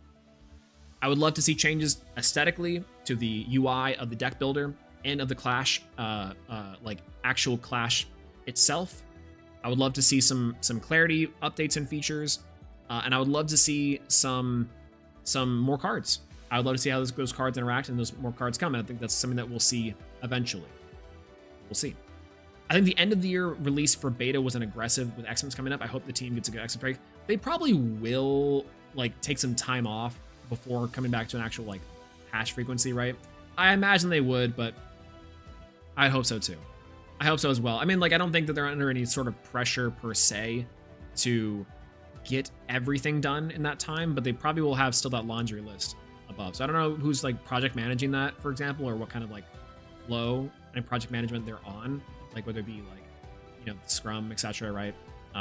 Like sprints, etc. But I imagine it's going to be maybe sprints, if I had to guess, for a project like this. We'll see. We'll see. But that being said, thank you so much for joining me on this journey into Clash. This is the first iteration of Clash, the Clash Alpha. I'm glad we got to experiment and play with it a little bit. Super exciting, and I'm really curious to see how it's going to be going forward. I'm going to be actively looking at this project. I'm going to be actively playing, at least to see the future of it. This has been great so far. I'm more positive on it now than I was at the beginning. I will say that. From an actual viewing perspective, I think this was viewing perspective, I think, can be rough, but actually playing the game, pretty good. Actually, I'm very impressed with that portion. And if you can't tell by like the tone of my voice and how I am at the moment, I'm not necessarily happy because I just get to leave the game. That's really funny, and that's a joke I actually didn't quite think of until just now. But I think ultimately I think that all the things that, considering the UI and UX experience, and obviously some of the jank and functionality portions, I'm still very impressed. And this was a really good experience to play overall. Like fine tuning those things more and more down the road, I think we have a banger. I think that it is very much in a state that is sick. It is sick nasty. It is cool. So if that's anything. But yeah, thank you guys so much for being here with me on this journey. I appreciate you dealing with my yapping. That was a lot of fun and a lot of yapping itself. If you guys like this stream, make sure to leave it a like. If you have not already, subscribe to the Elestrals right here on YouTube or on Twitch. If you're watching me on Twitch, then go ahead and follow on the Swolax channel, etc. Follow me on socials as well, and follow the Elestrals on socials, Twitter, on Blue Sky. I think it'd be a lot of fun, and for future updates and etc.